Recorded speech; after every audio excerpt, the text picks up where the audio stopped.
A quiet rural road in Ohio becomes the stage for an unthinkable act, a decision so heart-wrenching it threatens to shatter a family forever. But in the darkest of moments, nature takes an unexpected role, igniting a chain of events that will expose secrets, betrayals, and lies buried deep.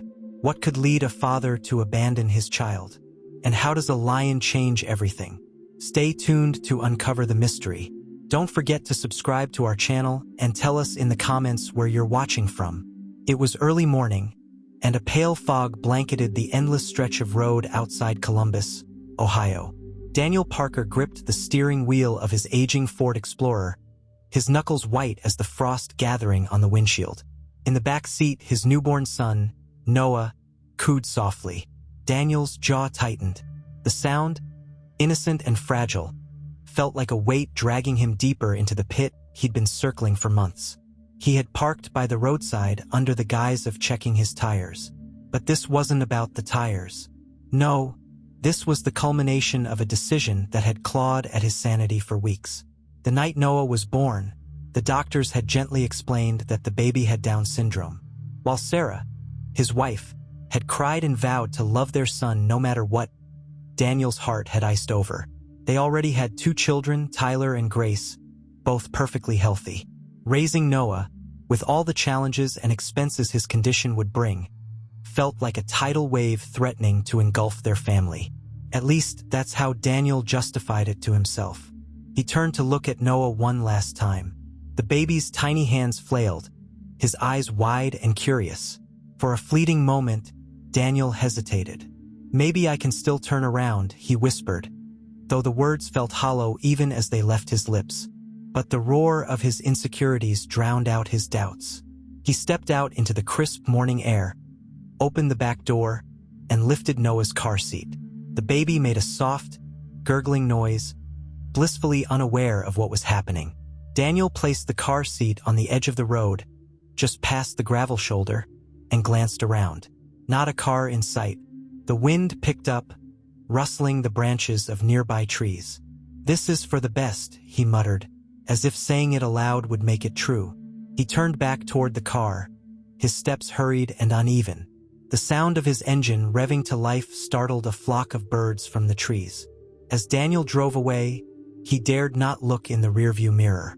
The image of Noah, tiny and helpless, was already seared into his mind. Miles away, his guilt began to bubble, but he shoved it down, like a bad memory he couldn't afford to revisit. He rehearsed the story he would tell Sarah. Someone must have stolen him, he thought. It'll work. It has to. But the universe had other plans. As the first rays of sunlight pierced through the fog, a shadow moved near the edge of the woods. It was large, graceful, and deliberate. A lion emerged from the brush, its golden mane gleaming. The creature had escaped from a wildlife park days earlier, its keepers searching tirelessly. But here it was, padding softly toward the abandoned car seat.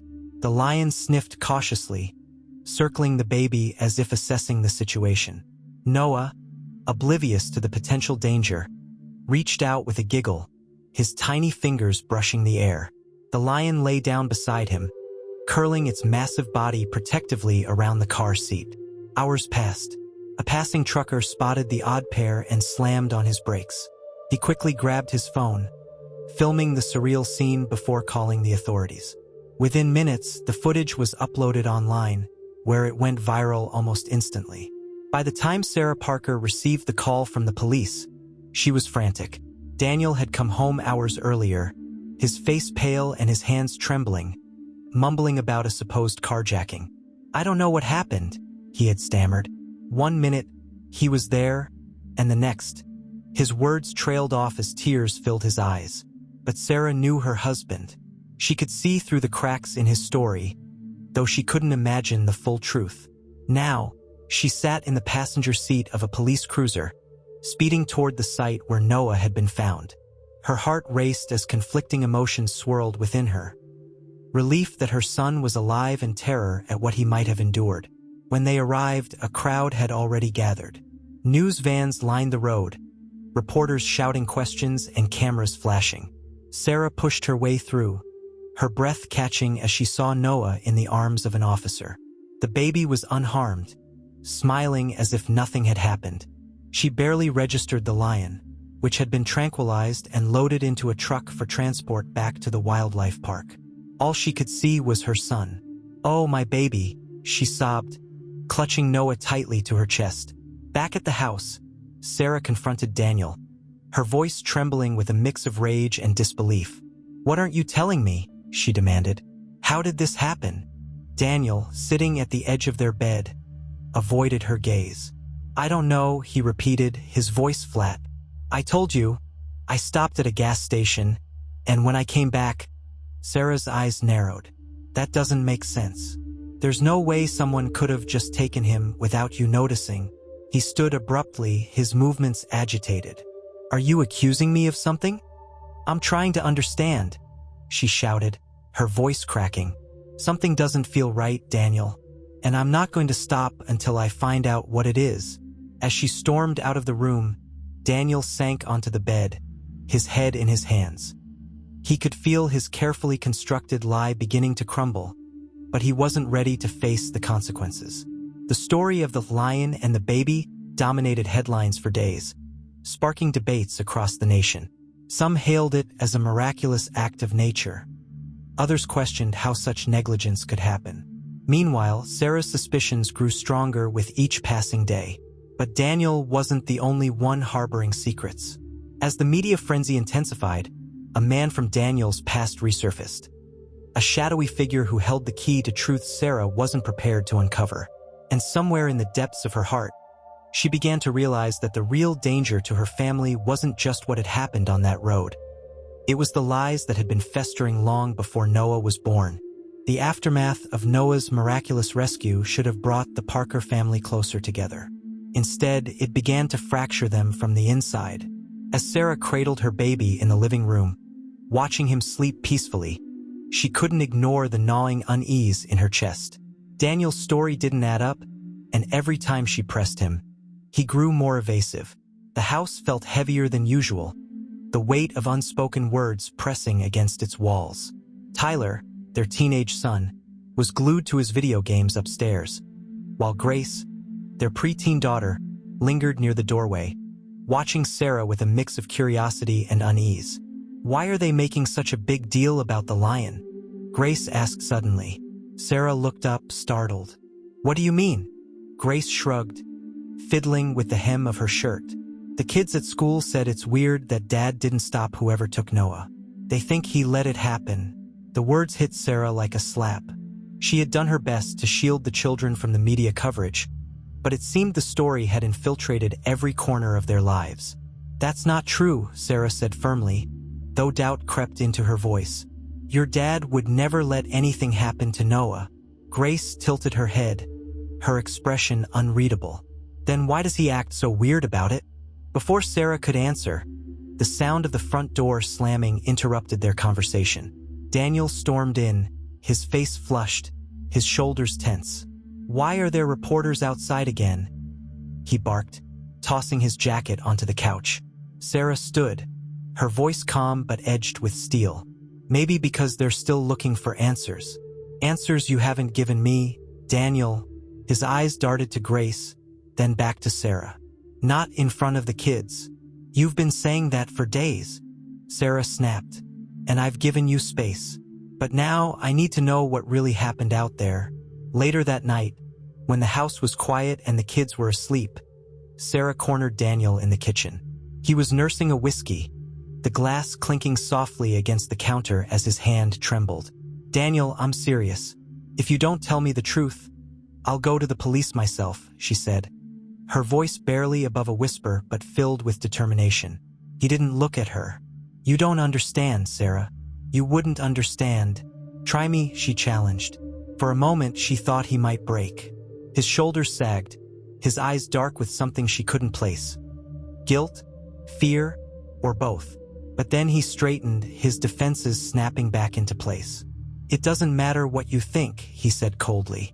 "What's done is done. Noah is safe, and that's all that matters." Sarah stared at him, her chest tightening. She had loved this man, trusted him with her life. But now he felt like a stranger. The next morning, Sarah decided she couldn't wait any longer. She needed to take matters into her own hands. While Daniel was at work, she began searching the house for anything that might shed light on what had really happened. It was in the garage that she found it.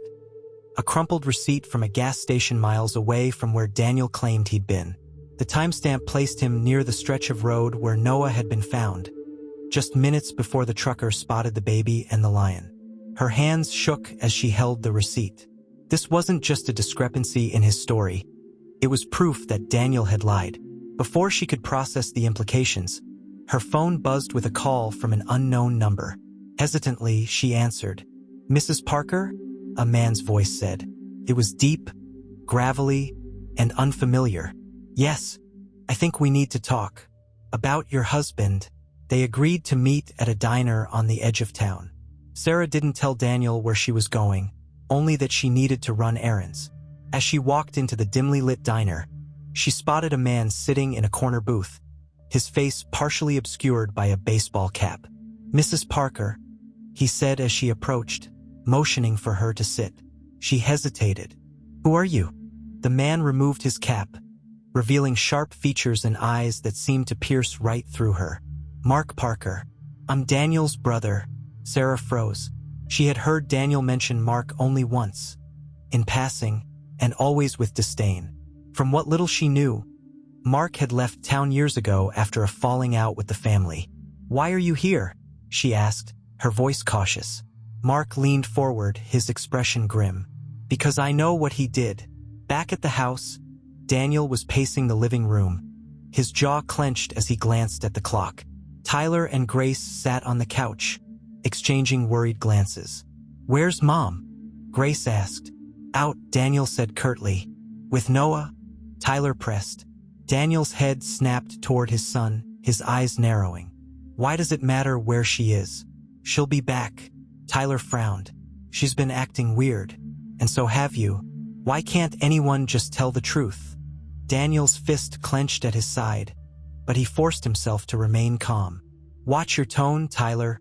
At the diner, Sarah listened in stunned silence as Mark recounted his last conversation with Daniel. "He called me weeks before Noah was born," Mark said, his voice heavy with regret. "Told me he didn't think he could handle it. Said he wanted to find a way out. I told him he was being an idiot, that he needed to step up. But I should have known he wouldn't listen." Sarah's stomach churned. "Why didn't you tell me?" Mark's expression darkened. "Because I didn't think he'd actually go through with it. I didn't realize how far he'd fallen." He reached into his jacket and pulled out a folded piece of paper. "You need to see this." Sarah unfolded the paper with trembling hands. It was a copy of a legal document, an application for adoption surrender. Daniel's signature was scrawled at the bottom. This can't be real," she whispered, tears welling in her eyes. "I wish it wasn't," Mark said. "But there's more." He knew about the lion. The wildlife park had been in the news for days. "I think he left Noah there because he thought it would cover his tracks." Sarah's breath caught. She felt like the ground had been ripped out from under her. Her husband hadn't just made a mistake. He had made a calculated decision to abandon their son. When Sarah returned home that evening, she found Daniel waiting in the kitchen. "Where were you?" he demanded, his voice sharp. She placed her bag on the counter, her face calm but her eyes blazing. "I met with Mark." Daniel's expression faltered. "What did he tell you?" "Enough," she said, her voice steady but laced with fury. "Enough to know that I can't trust you anymore." Daniel opened his mouth to respond, but no words came. For the first time, he looked truly afraid. And in that moment, Sarah knew the battle was just beginning. The air in the Parker household grew thick with tension, an invisible thread threatening to snap at any moment. Sarah's confrontation with Daniel had been explosive, but it wasn't the final reckoning she knew was inevitable. She had more questions than answers, and Mark's revelations gnawed at her like an open wound. Daniel avoided her for the next few days, leaving early for work and returning late. But his absence didn't ease the burden. It only deepened her resolve to uncover the full truth. That morning, as she prepared breakfast, Grace shuffled into the kitchen, her face twisted in frustration. Why isn't Dad eating with us anymore? Grace asked, plopping into a chair. Sarah set a plate of scrambled eggs in front of her daughter and forced a smile. He's been busy with work. Grace narrowed her eyes. You're lying. Sarah froze, her hand tightening on the spatula. Excuse me? You and Dad have been fighting, and Tyler said you're hiding stuff, Grace blurted. Why can't you just tell us what's going on? Sarah sighed, sitting across from her daughter. Grace, some things are complicated, but I promise, I'm doing everything I can to keep our family safe. From what? Grace asked, her voice trembling. Sarah hesitated, torn between shielding her daughter and being honest. From things you're too young to understand. For now, I just need you to trust me. But Grace wasn't satisfied. Noah's the problem, isn't he? The accusation hit Sarah like a punch to the gut. Grace, how could you say that? You and Dad didn't fight before he was born. Grace shot back, her voice cracking. Sarah reached for her daughter's hand, but Grace pulled away, her chair scraping against the tile as she stormed out. Later that day, Tyler found Sarah in the garage, rummaging through boxes. Are you seriously going to keep letting Dad get away with this? He asked bluntly. Sarah turned to face him, startled by the anger in his voice. Tyler, this isn't something you need to worry about. Don't give me that. Tyler snapped. I'm not a kid anymore, Mom. I see what's happening. Grace is turning into a mini-dad, and you're just letting it happen. Sarah's shoulders slumped, the weight of the situation pressing down on her. I'm not letting anything happen, Tyler.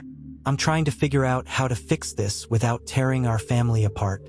Tyler shook his head. Dad already did that. His words hung in the air like a bitter truth neither of them wanted to acknowledge. That evening, Sarah received a call from Mark. We need to meet, he said, his voice urgent. There's something else you need to know. Sarah's stomach twisted. What is it now? I found something in Dad's old house, Mark said. Something that explains why Daniel is the way he is. You need to see it. Reluctantly, Sarah agreed. They met at a storage unit Mark had rented, its metal door creaking as he rolled it open.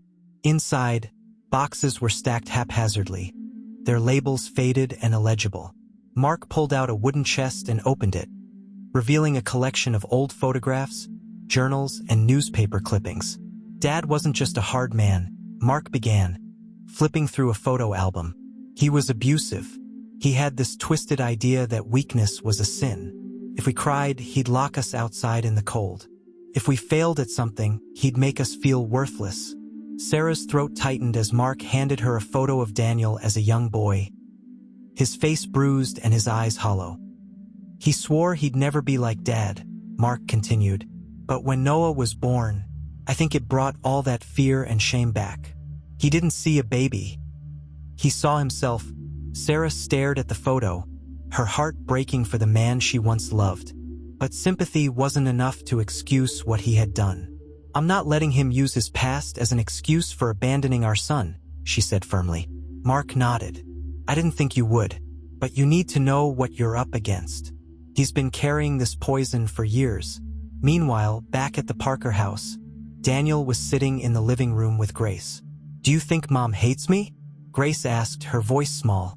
Daniel frowned. Why would you think that? Because she's always with Noah. And now Tyler won't talk to me either. Daniel placed a hand on her shoulder, his voice low and conspiratorial. It's not your fault, sweetheart. Your mom just doesn't understand what it takes to keep a family together. She's letting Noah come between us. Grace bit her lip, her eyes filling with tears. I miss how things used to be. So do I, Daniel said, pulling her into a hug. When Sarah returned home that night, she found Grace's room empty. Panic surged through her as she checked the rest of the house, only to find Grace sitting on the couch with Daniel, their heads close together. What's going on here? Sarah demanded. Daniel looked up, his expression calm but defiant. Just spending some time with our daughter. Is that a problem? Grace avoided Sarah's gaze, her body language stiff and guarded. Grace, go to your room, Sarah said firmly. But now Sarah snapped. Grace huffed but obeyed, leaving Sarah and Daniel alone. What are you telling her? Sarah hissed. Nothing she doesn't already know, Daniel replied coolly. She's old enough to see what's really going on. Don't you dare poison her against me, Sarah warned. Daniel stood, his voice low and dangerous. I'm not the one tearing this family apart, Sarah. That's all on you. In the days that followed, Sarah noticed a shift in Grace's behavior. She was colder, more distant, and openly defiant. Tyler, on the other hand, became even more withdrawn, retreating into his room whenever Daniel was home. The tension came to a head one night during dinner. Pass the potatoes, Grace said, her tone sharp. Say please, Tyler muttered. Don't start, Grace snapped. Why not? You're already acting like Dad, Tyler shot back.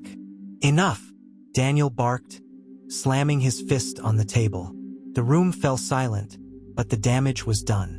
Sarah could see the fractures in her family widening, and she knew she was running out of time to fix them. As she cleared the table that night, her phone buzzed with a text from Mark. I found something else. Meet me tomorrow. Sarah stared at the screen, her heart pounding. Whatever Mark had uncovered, she knew it would bring her closer to the truth. But at what cost? The morning was overcast, the kind of gray that seemed to press down on everything. Sarah drove in silence, the hum of the engine the only sound accompanying her anxious thoughts. Mark had been cryptic in his text, but the urgency in his words left no room for hesitation. She arrived at his storage unit, the large metal door already partially open. Mark stood inside, flipping through a stack of papers, his face shadowed by the dim light. What is it this time? Sarah asked, stepping in and crossing her arms. Mark turned to her, his expression grave. I found a journal. It's Dad's and it's ugly. You need to read it. He handed her a leather-bound notebook, the edges frayed from age. Sarah hesitated before opening it, the pages crackling softly as she turned them. The handwriting was jagged and forceful, the words brimming with anger and resentment.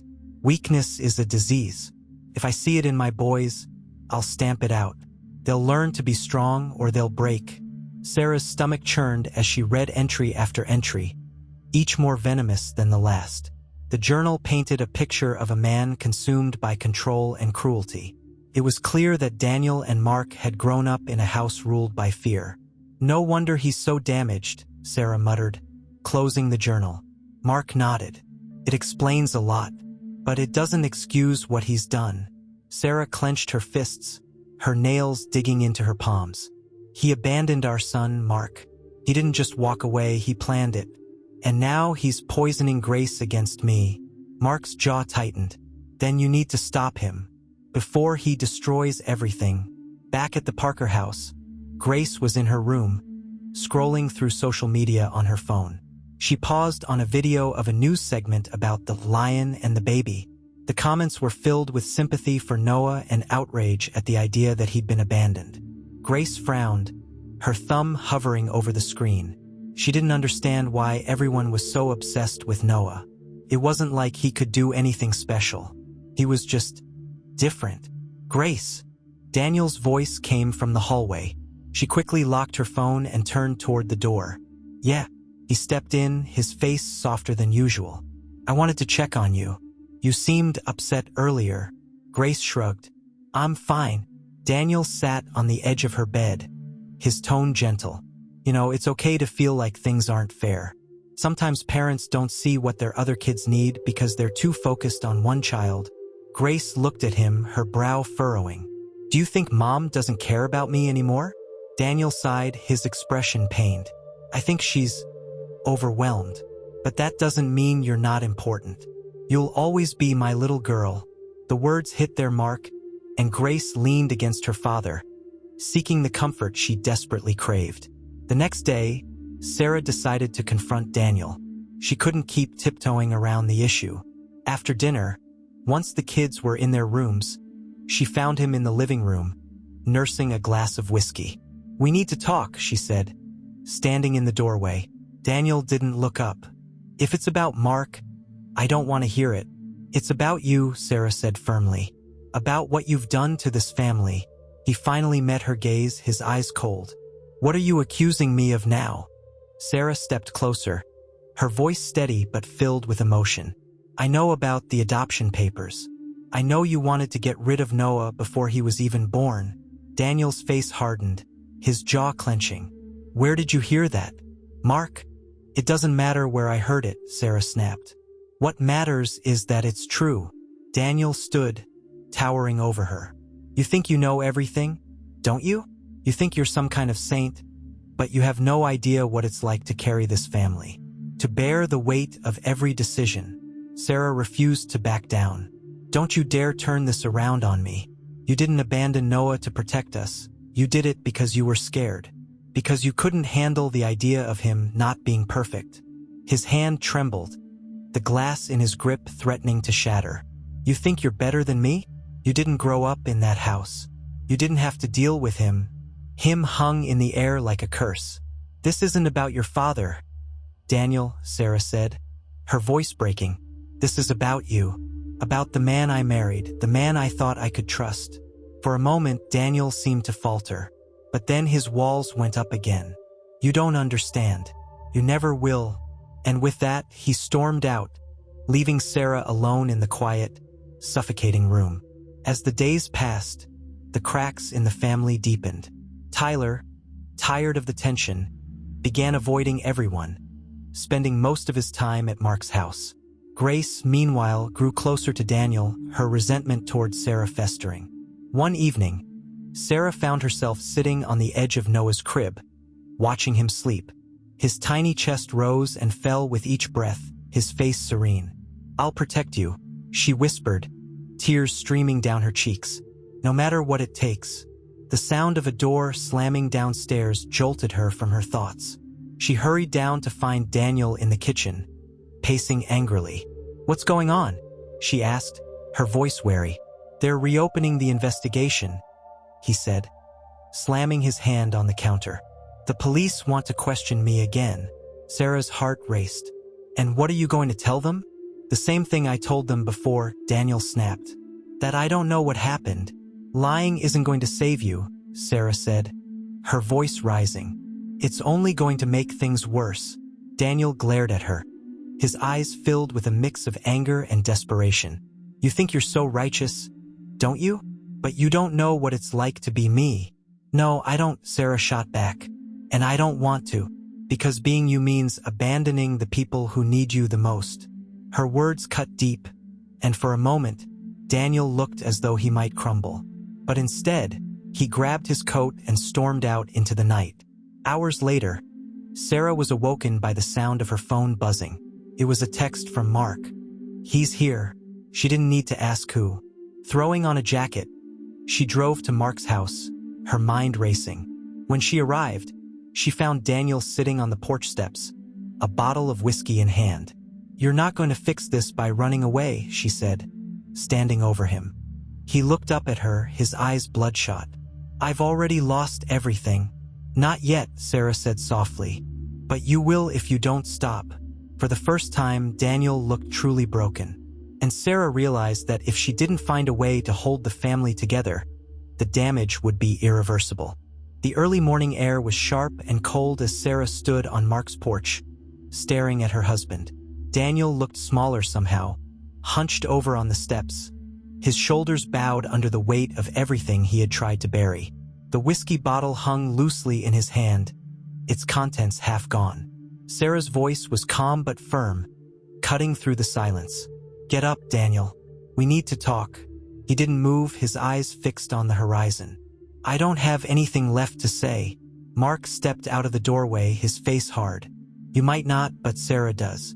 And you're going to listen whether you like it or not. Daniel glanced up, his expression a mixture of defiance and defeat. What's the point? She already hates me. Sarah knelt in front of him, her voice trembling with anger and sadness. You don't get to play the victim, Daniel. Not after what you've done. Do you have any idea what you've put us through? He laughed bitterly, shaking his head. You think I don't know? You think I don't feel it every second of every day? Mark took a step closer, his voice sharp. Feeling it isn't enough. You need to own it. For a moment, Daniel looked like he might argue. But then he nodded, his shoulders slumping further. Fine, let's get this over with. They drove back to the house in silence, the tension thick between them. When they arrived, Sarah found Tyler sitting at the kitchen table, his arms crossed and his face etched with frustration. "Where were you?" he demanded, his gaze darting between his parents. "Out," Sarah replied shortly, not ready to unpack everything in front of him. Tyler's jaw tightened. "So what? You two just get to disappear whenever you feel like it, and I'm supposed to hold everything together?" "Tyler, please." "No, Mom," he snapped, standing up. "I'm done pretending everything's fine. Grace hates everyone. Dad's a mess, and you're not telling me anything. I'm sick of it." Daniel opened his mouth to speak, but Tyler cut him off. "And don't even start. This is your fault." "Tyler," Sarah said softly, reaching for him, but he pulled away. "I'm going to Mark's," he muttered, grabbing his jacket. "At least he's honest." The door slammed behind him, leaving Sarah and Daniel alone in the kitchen. "You see what's happening?" Sarah said, her voice shaking. "This family is falling apart. And it's because of you." Daniel didn't respond, his eyes fixed on the floor. Upstairs, Grace sat on her bed, scrolling through photos on her phone. She stopped on one of the family from years ago, taken during a trip to the beach. Everyone was smiling. Daniel had his arms around Sarah, and Tyler was holding Grace on his shoulders. A knock at the door pulled her out of her thoughts. "Come in," she called reluctantly. Daniel stepped inside, his movements hesitant. "Hey, kiddo." Grace looked up, her expression guarded. "What do you want?" He sat on the edge of the bed, his hands clasped tightly. "I just wanted to check on you. I know things have been rough lately." She shrugged, avoiding his gaze. "It's whatever." Daniel sighed. "No, it's not. And I'm sorry for that. I never wanted things to get this bad." Grace frowned. "Then why did you let it happen?" His breath caught, and for a moment he couldn't find the words. "Because I was scared," he admitted finally. "Scared of being a bad father. Scared of not being enough." Grace's eyes filled with tears, but she blinked them away. "That's a dumb excuse." Daniel chuckled softly, though there was no humor in it. "Yeah, it is." That night, Sarah couldn't sleep. She lay awake, staring at the ceiling, her mind racing. The weight of everything, the lies, the betrayal, the unraveling of her family, was suffocating. In the crib beside her bed, Noah stirred, letting out a small whimper. She reached over, brushing her fingers gently across his cheek. "It's going to be okay," she whispered, though she wasn't sure if she believed it. The next morning, she called Mark. "I need your help," she said, her voice heavy with exhaustion. "Anything," he replied without hesitation. "I want to take the kids to your place for the weekend," Sarah said. "I need to get them out of this house. Maybe a change of scenery will help." Mark agreed, and by the afternoon, Sarah had packed up the kids and driven them to his small rental house on the outskirts of town. The weekend was tense but productive. Tyler and Mark spent hours talking, the older man helping his nephew process the anger and confusion he felt toward his father. Grace, meanwhile, kept her distance, refusing to engage with anyone.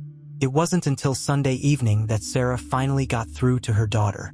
"Can we talk?" she asked, sitting beside Grace on the porch. Grace shrugged. "What's there to talk about?" "A lot," Sarah said gently. "I know you're angry, and I understand why. But I need you to know that none of this is your fault. And it's not Noah's fault either." Grace looked away, her lips pressed into a thin line. "I've made mistakes," Sarah continued. "So has your dad. But we both love you. And we love Noah. That hasn't changed." Grace's voice was barely a whisper. "I just want things to go back to how they were." "So do I," Sarah admitted. "But we can't change the past. All we can do is try to move forward." When they returned home, Daniel was waiting for them. He looked tired, his face lined with regret. "I want to fix this," he said quietly as Sarah stepped through the door. She studied him for a long moment, searching his face for sincerity. "Then you need to start telling the truth. To me, to the kids, to the police." Daniel nodded, his eyes shining with unshed tears. "I will. Promise." But promises were just words, and Sarah knew that rebuilding trust would take more than that. The days that followed Daniel's promise to change were fraught with tension, mistrust, and a fragile hope that maybe, just maybe, he would finally do the right thing. For Sarah, it was a waiting game, watching his every move, listening for the truth that had yet to come, and bracing herself for disappointment. It wasn't long before the cracks in Daniel's resolve began to show. One evening after dinner, Sarah found him in the garage, sitting on an old bench with his head in his hands. A half-empty bottle of whiskey rested on the floor beside him. "Really, Daniel?" she said, stepping inside. "This is how you're going to fix things?" He looked up at her, his eyes bloodshot. "I'm trying, Sarah, but you don't know what it's like to carry this guilt. Because you won't tell me," she snapped. "You keep saying you're sorry, but sorry isn't enough. You need to take responsibility." His voice rose, tinged with desperation. "I said I'd fix it, didn't I? What more do you want from me?" "I want you to stop running from the truth," she said, her voice breaking. "And I want you to think about what this is doing to our kids."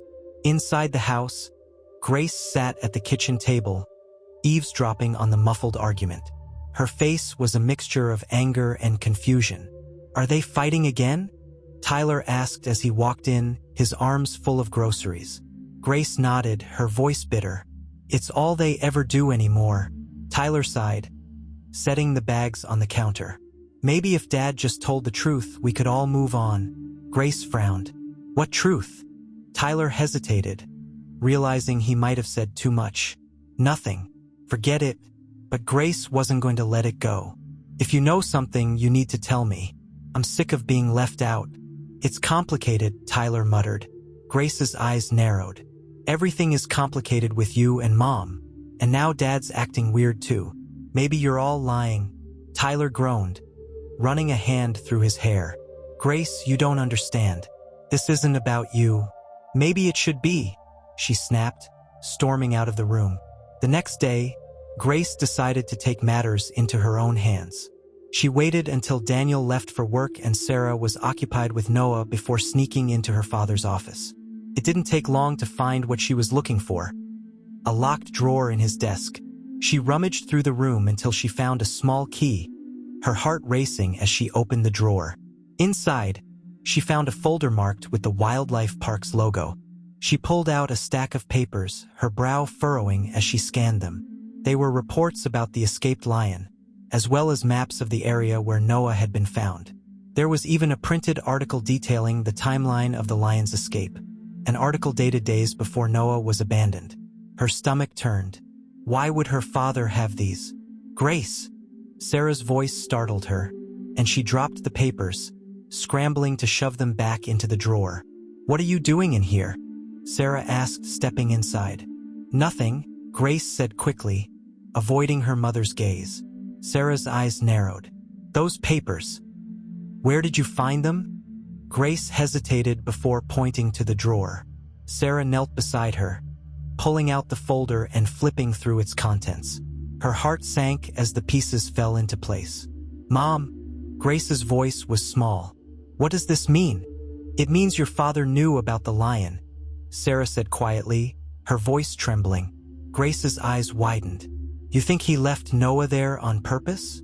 Sarah didn't answer. She didn't have to. That evening, Sarah confronted Daniel again, this time with the folder in hand. "What is this?" she demanded, throwing the papers onto the table in front of him. He glanced at them, his face paling. "Where did you find those?" "Grace found them," Sarah said sharply. "Now tell me the truth, Daniel. Did you know about the lion before you left Noah on that road?" Daniel's hands shook as he picked up the papers. "It wasn't supposed to happen like this," he muttered. "What wasn't supposed to happen?" Sarah pressed, her voice rising. "Did you plan this?" His voice broke as he finally admitted the truth. I thought someone would find him before anything bad happened. The lion was supposed to scare people into looking." Sarah stared at him, horror and disgust washing over her. "You used our son as bait?" Daniel buried his face in his hands. "I didn't know what else to do. I couldn't handle it, Sarah."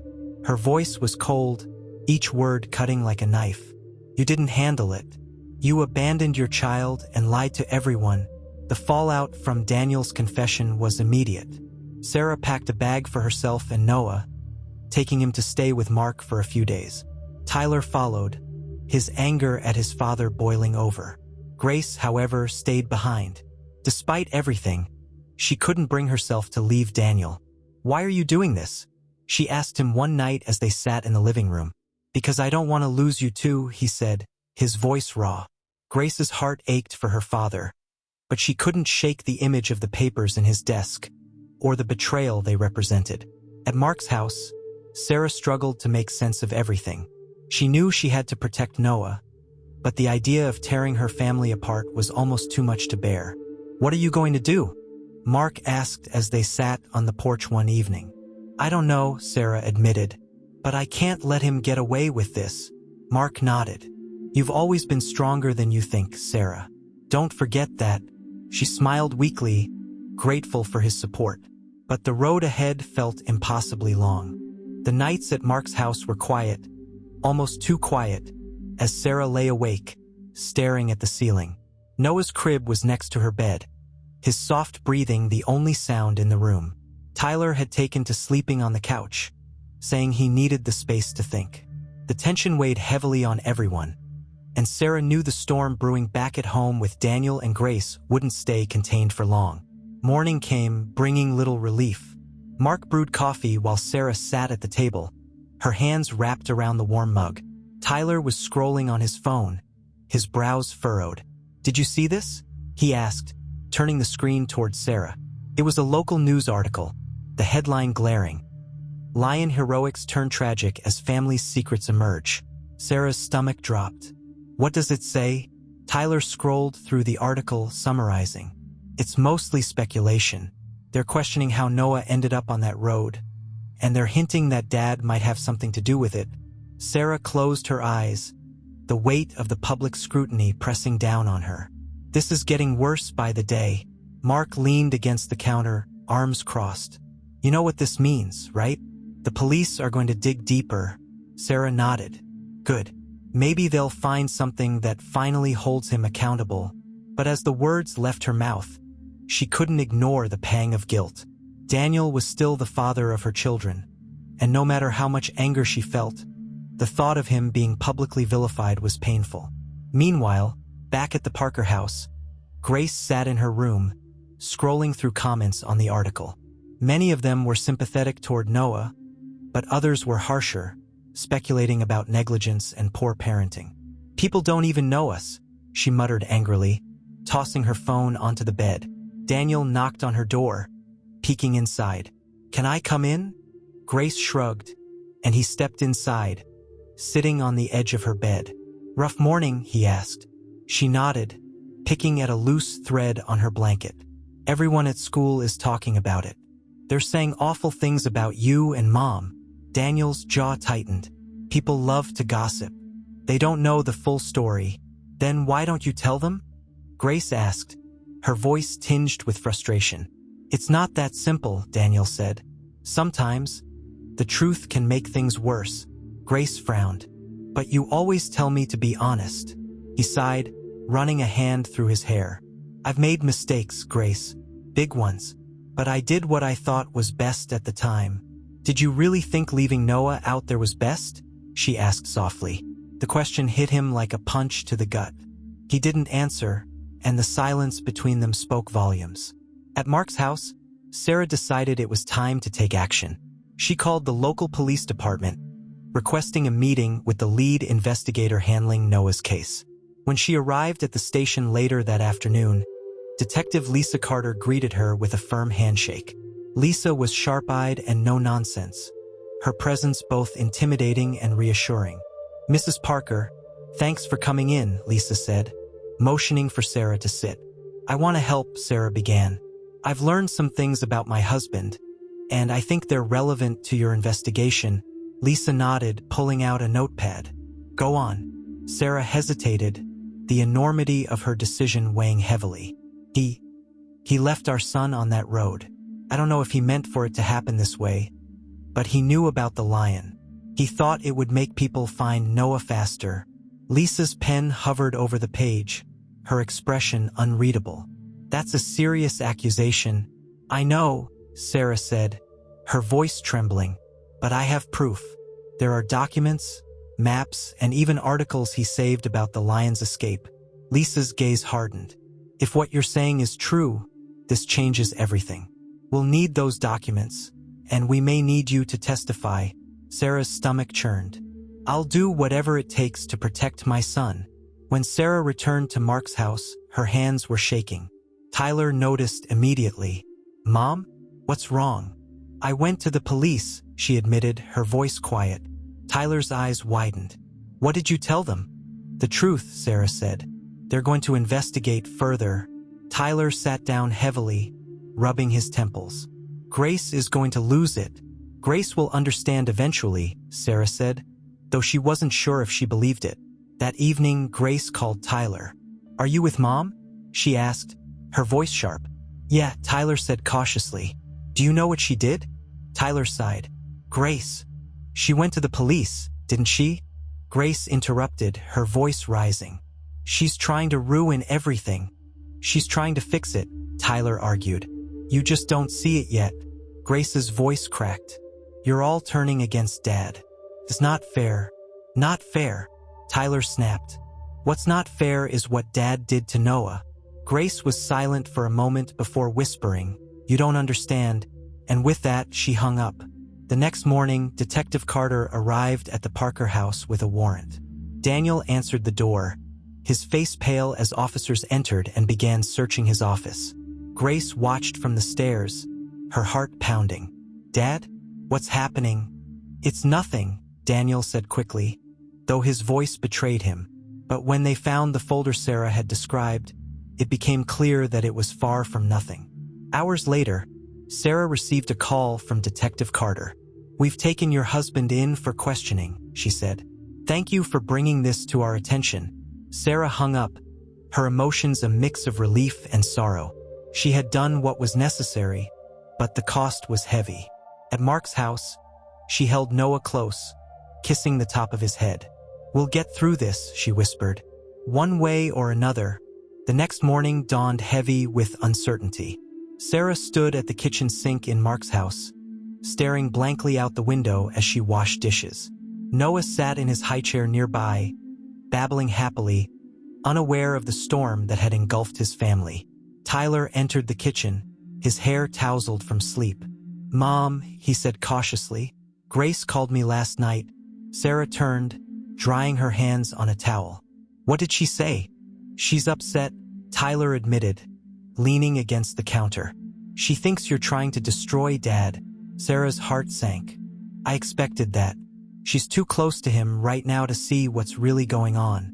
She also said something weird, Tyler continued. She mentioned a deal Dad made. Do you know anything about that? Sarah frowned. A deal? Tyler shrugged. She wouldn't explain, but it sounded like she knows more than she's letting on. The weight of Tyler's words pressed on Sarah's chest. If Grace knew something, it might explain her unwavering loyalty to Daniel. Meanwhile, at the police station, Daniel sat in a cold interrogation room, his hands cuffed to the table. Detective Carter entered, a folder in hand. She placed it on the table and took a seat across from him.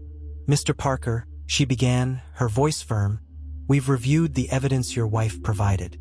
It's compelling, to say the least. Daniel's jaw clenched. I made a mistake, but it's not what you think. Carter raised an eyebrow. Then why don't you tell me what it is? He hesitated, his mind racing.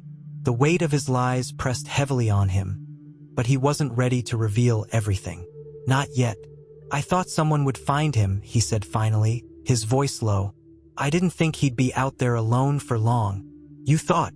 Carter leaned forward, her tone sharp. Do you have any idea what could have happened to that baby?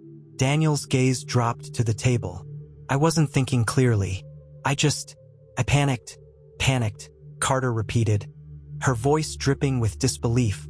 She opened the folder, sliding a map across the table. This doesn't look like panic to me. This looks like planning. Daniel's stomach churned as he stared at the map. I didn't mean for it to go this far. Then help me understand, Carter said, her voice softening slightly. Tell me the truth, Daniel. Why did you leave your son there? He remained silent, his shame swallowing any words he might have said. At Mark's house, Sarah was deep in thought. Grace's cryptic mention of a deal gnawed at her, and she decided to confront her daughter directly. She called the house, her stomach twisting as she waited for Grace to answer. Hello. Grace's voice was cautious. Grace, it's Mom, Sarah said, trying to keep her tone calm. I need to talk to you. I don't want to talk to you, Grace snapped. Please, Sarah pressed. Just give me 5 minutes. That's all I'm asking. There was a long pause before Grace relented. Fine. Sarah met Grace at a park near their house. Grace sat on a bench, her arms crossed tightly over her chest. She looked smaller than Sarah remembered, as though the weight of everything had shrunk her. I didn't come here to argue, Sarah began, sitting beside her. I just want to understand what you meant about a deal. Grace's expression hardened. It's none of your business. It is my business, Sarah said gently. Whatever's going on, it affects all of us. Grace hesitated, her eyes darting away. Dad told me not to say anything. Grace, Sarah said, her voice soft but firm. You don't have to protect him. He's the one who should be protecting you. Tears welled in Grace's eyes, and she wiped them away angrily. He said he was trying to keep the family together. That if people found out about Noah, they'd think we were weak. Sarah's heart broke at the words. He told you that? Grace nodded. He said he made a deal with someone to make it look like Noah was taken. But it went wrong. Sarah's blood ran cold. Who did he make a deal with? I don't know, Grace said, her voice trembling. He wouldn't tell me. Sarah returned to Mark's house, her mind racing. She shared Grace's revelation with Mark and Tyler, both of whom reacted with equal parts anger and disbelief. He involved someone else? Tyler asked, his voice rising. Who? I don't know, Sarah admitted. But if we find out, it might be the key to everything. Mark leaned forward, his expression grim. If he's working with someone, that person might still be out there. And they might not be done. The thought chilled Sarah to the bone. Later that evening, Detective Carter called Sarah. We're holding Daniel overnight, she said. But there's something else you should know. Sarah gripped the phone tightly. What is it? We've been tracking his financial records, Carter explained. There's a series of payments to a private investigator, one who specializes in custody disputes. Sarah's stomach dropped. Custody disputes? Carter hesitated. It's possible he was trying to build a case to take the kids from you. The revelation left Sarah reeling. She had known Daniel was manipulative, but this? It was beyond anything she could have imagined. The next morning, Sarah drove to the police station. She needed to see Daniel, to confront him about everything, about Grace's confession, the payments, and the person he had been working with. When she entered the interrogation room, Daniel looked up, his face pale and drawn. We need to talk, Sarah said, her voice steady. He nodded, his eyes filled with something that looked like regret. I figured you'd come. Grace told me about the deal, Sarah began. And the police found the payments to the private investigator. What were you planning, Daniel? He sighed, his shoulders slumping. I thought if I could prove you were unfit, I could take the kids. That I could start over, without Noah. Sarah's breath caught. Do you hear yourself? Do you realize how sick that is? Daniel looked away. I didn't know what else to do. Then tell me who you were working with, Sarah demanded. Who helped you with all of this? His voice was barely a whisper. Mark. The ground shifted beneath her feet. The weight of Daniel's words crushed Sarah like a tidal wave. For a moment, she couldn't move, couldn't breathe. Her mind reeled, trying to reconcile what he had just said. Mark, she repeated, her voice sharp with disbelief. You're telling me my brother-in-law, the one who's been helping me protect Noah, was part of this? Daniel's eyes stayed fixed on the table, his shoulders hunched in shame. He didn't want to at first. I convinced him it was the only way to keep the family from falling apart. Sarah's stomach churned. How? How could you convince him to go along with something so monstrous? Daniel hesitated. then looked up, his eyes glistening with tears. I told him it was for the kids, that if people found out about Noah, it would destroy our family. I told him he owed me for everything I'd done for him over the years. You manipulated him, Sarah spat, her voice trembling with fury. You used his loyalty to justify your cruelty. Daniel's voice broke. I didn't know it would go this far. I thought it would end the moment someone found Noah, but it didn't, Sarah snapped. It spiraled out of control, and now you've dragged everyone down with you. When Sarah left the police station, her emotions were a tangled mess of anger, betrayal, and confusion. Mark's involvement made no sense.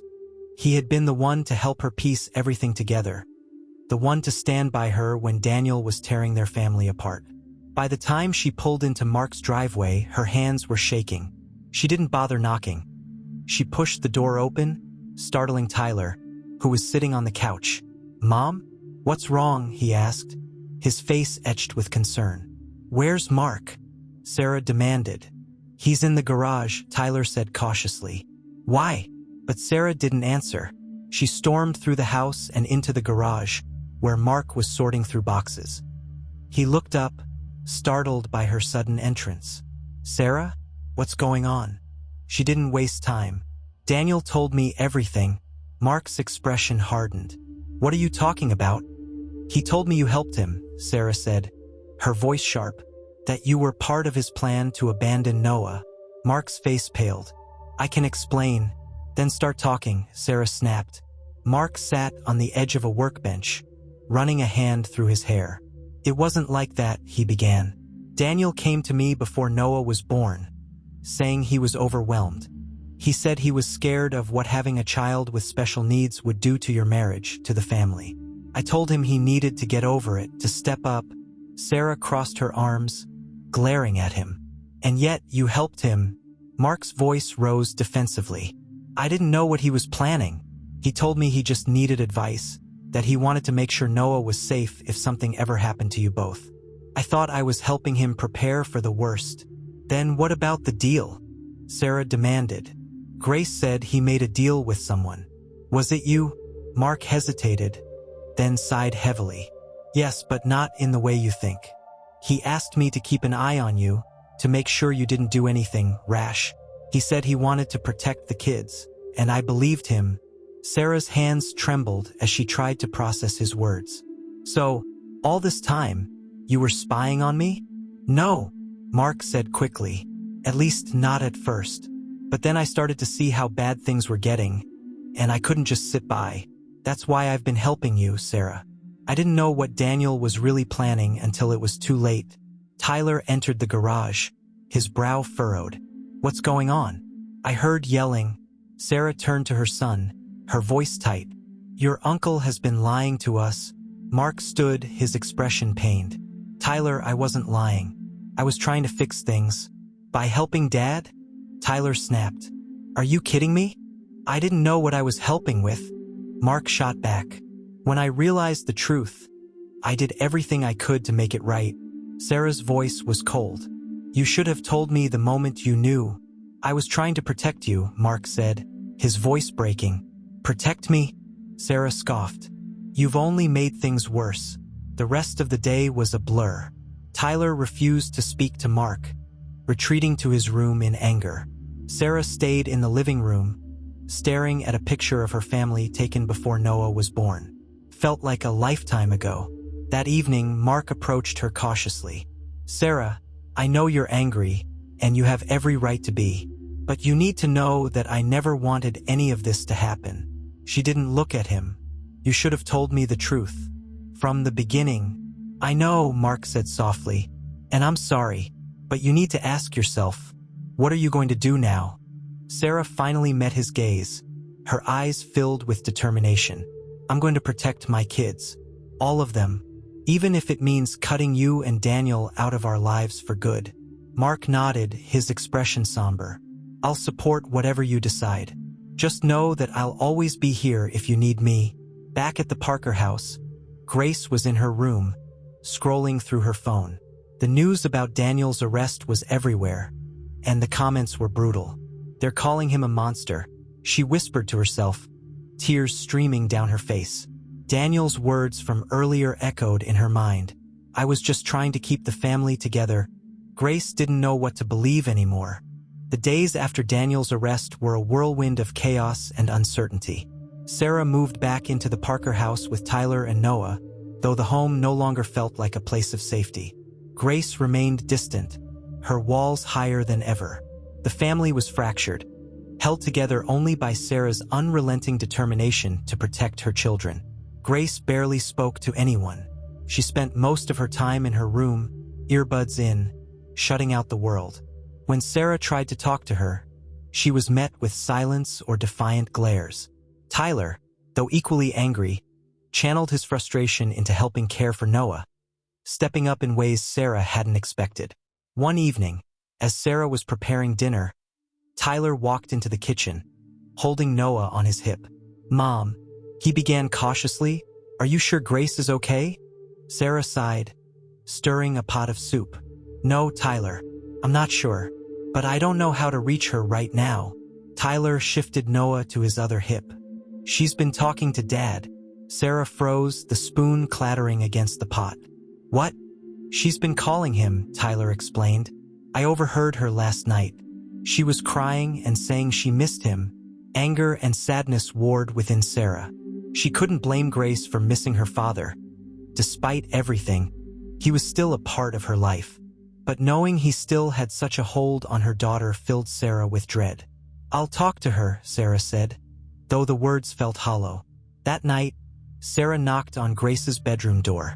"Come in," Grace said reluctantly. Sarah stepped inside, noting the clutter of clothes and books scattered across the room. Grace was sitting cross-legged on her bed, scrolling through her phone. "We need to talk," Sarah said, sitting on the edge of the bed. Grace didn't look up. "About what?" "About your father," Sarah said gently. At that, Grace's head snapped up, her expression defensive. "What about him?" "I know you've been calling him," Sarah said, "and I understand why. But I need you to be careful, Grace. He's not the same man you used to know."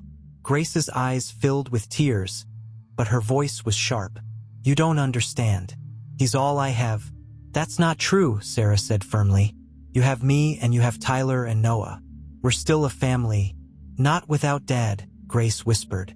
Sarah's heart ached as she reached for her daughter's hand, but Grace pulled away. "I just want things to go back to how they were." "I know," Sarah said softly, "but sometimes going back isn't an option. We have to figure out how to move forward." The next day, Sarah received a call from Detective Carter. "We've uncovered more about the payments your husband made," Carter said. "It turns out the private investigator wasn't just looking into you. He was also hired to dig up information on Mark." Sarah's brow furrowed. "Mark? Why would Daniel target his own brother?" "We're still piecing it together," Carter said. "But it seems like Daniel believed Mark had something to do with Noah's abandonment being discovered so quickly. He thought Mark tipped off the trucker who found your son." Sarah's stomach churned. "That doesn't make sense. Mark didn't even know where Noah was." "Maybe not," Carter said. "But Daniel was desperate to blame someone. We're looking into whether this investigator had any other clients who might have influenced what happened." As she hung up, Sarah's mind raced. Daniel's paranoia was worse than she had imagined, and the implications of his actions continued to ripple outward. That evening, Mark came to the house unannounced. "We need to talk," he said as Sarah opened the door. "About what?" she asked, stepping aside to let him in. "I've been thinking," Mark said, his expression grim.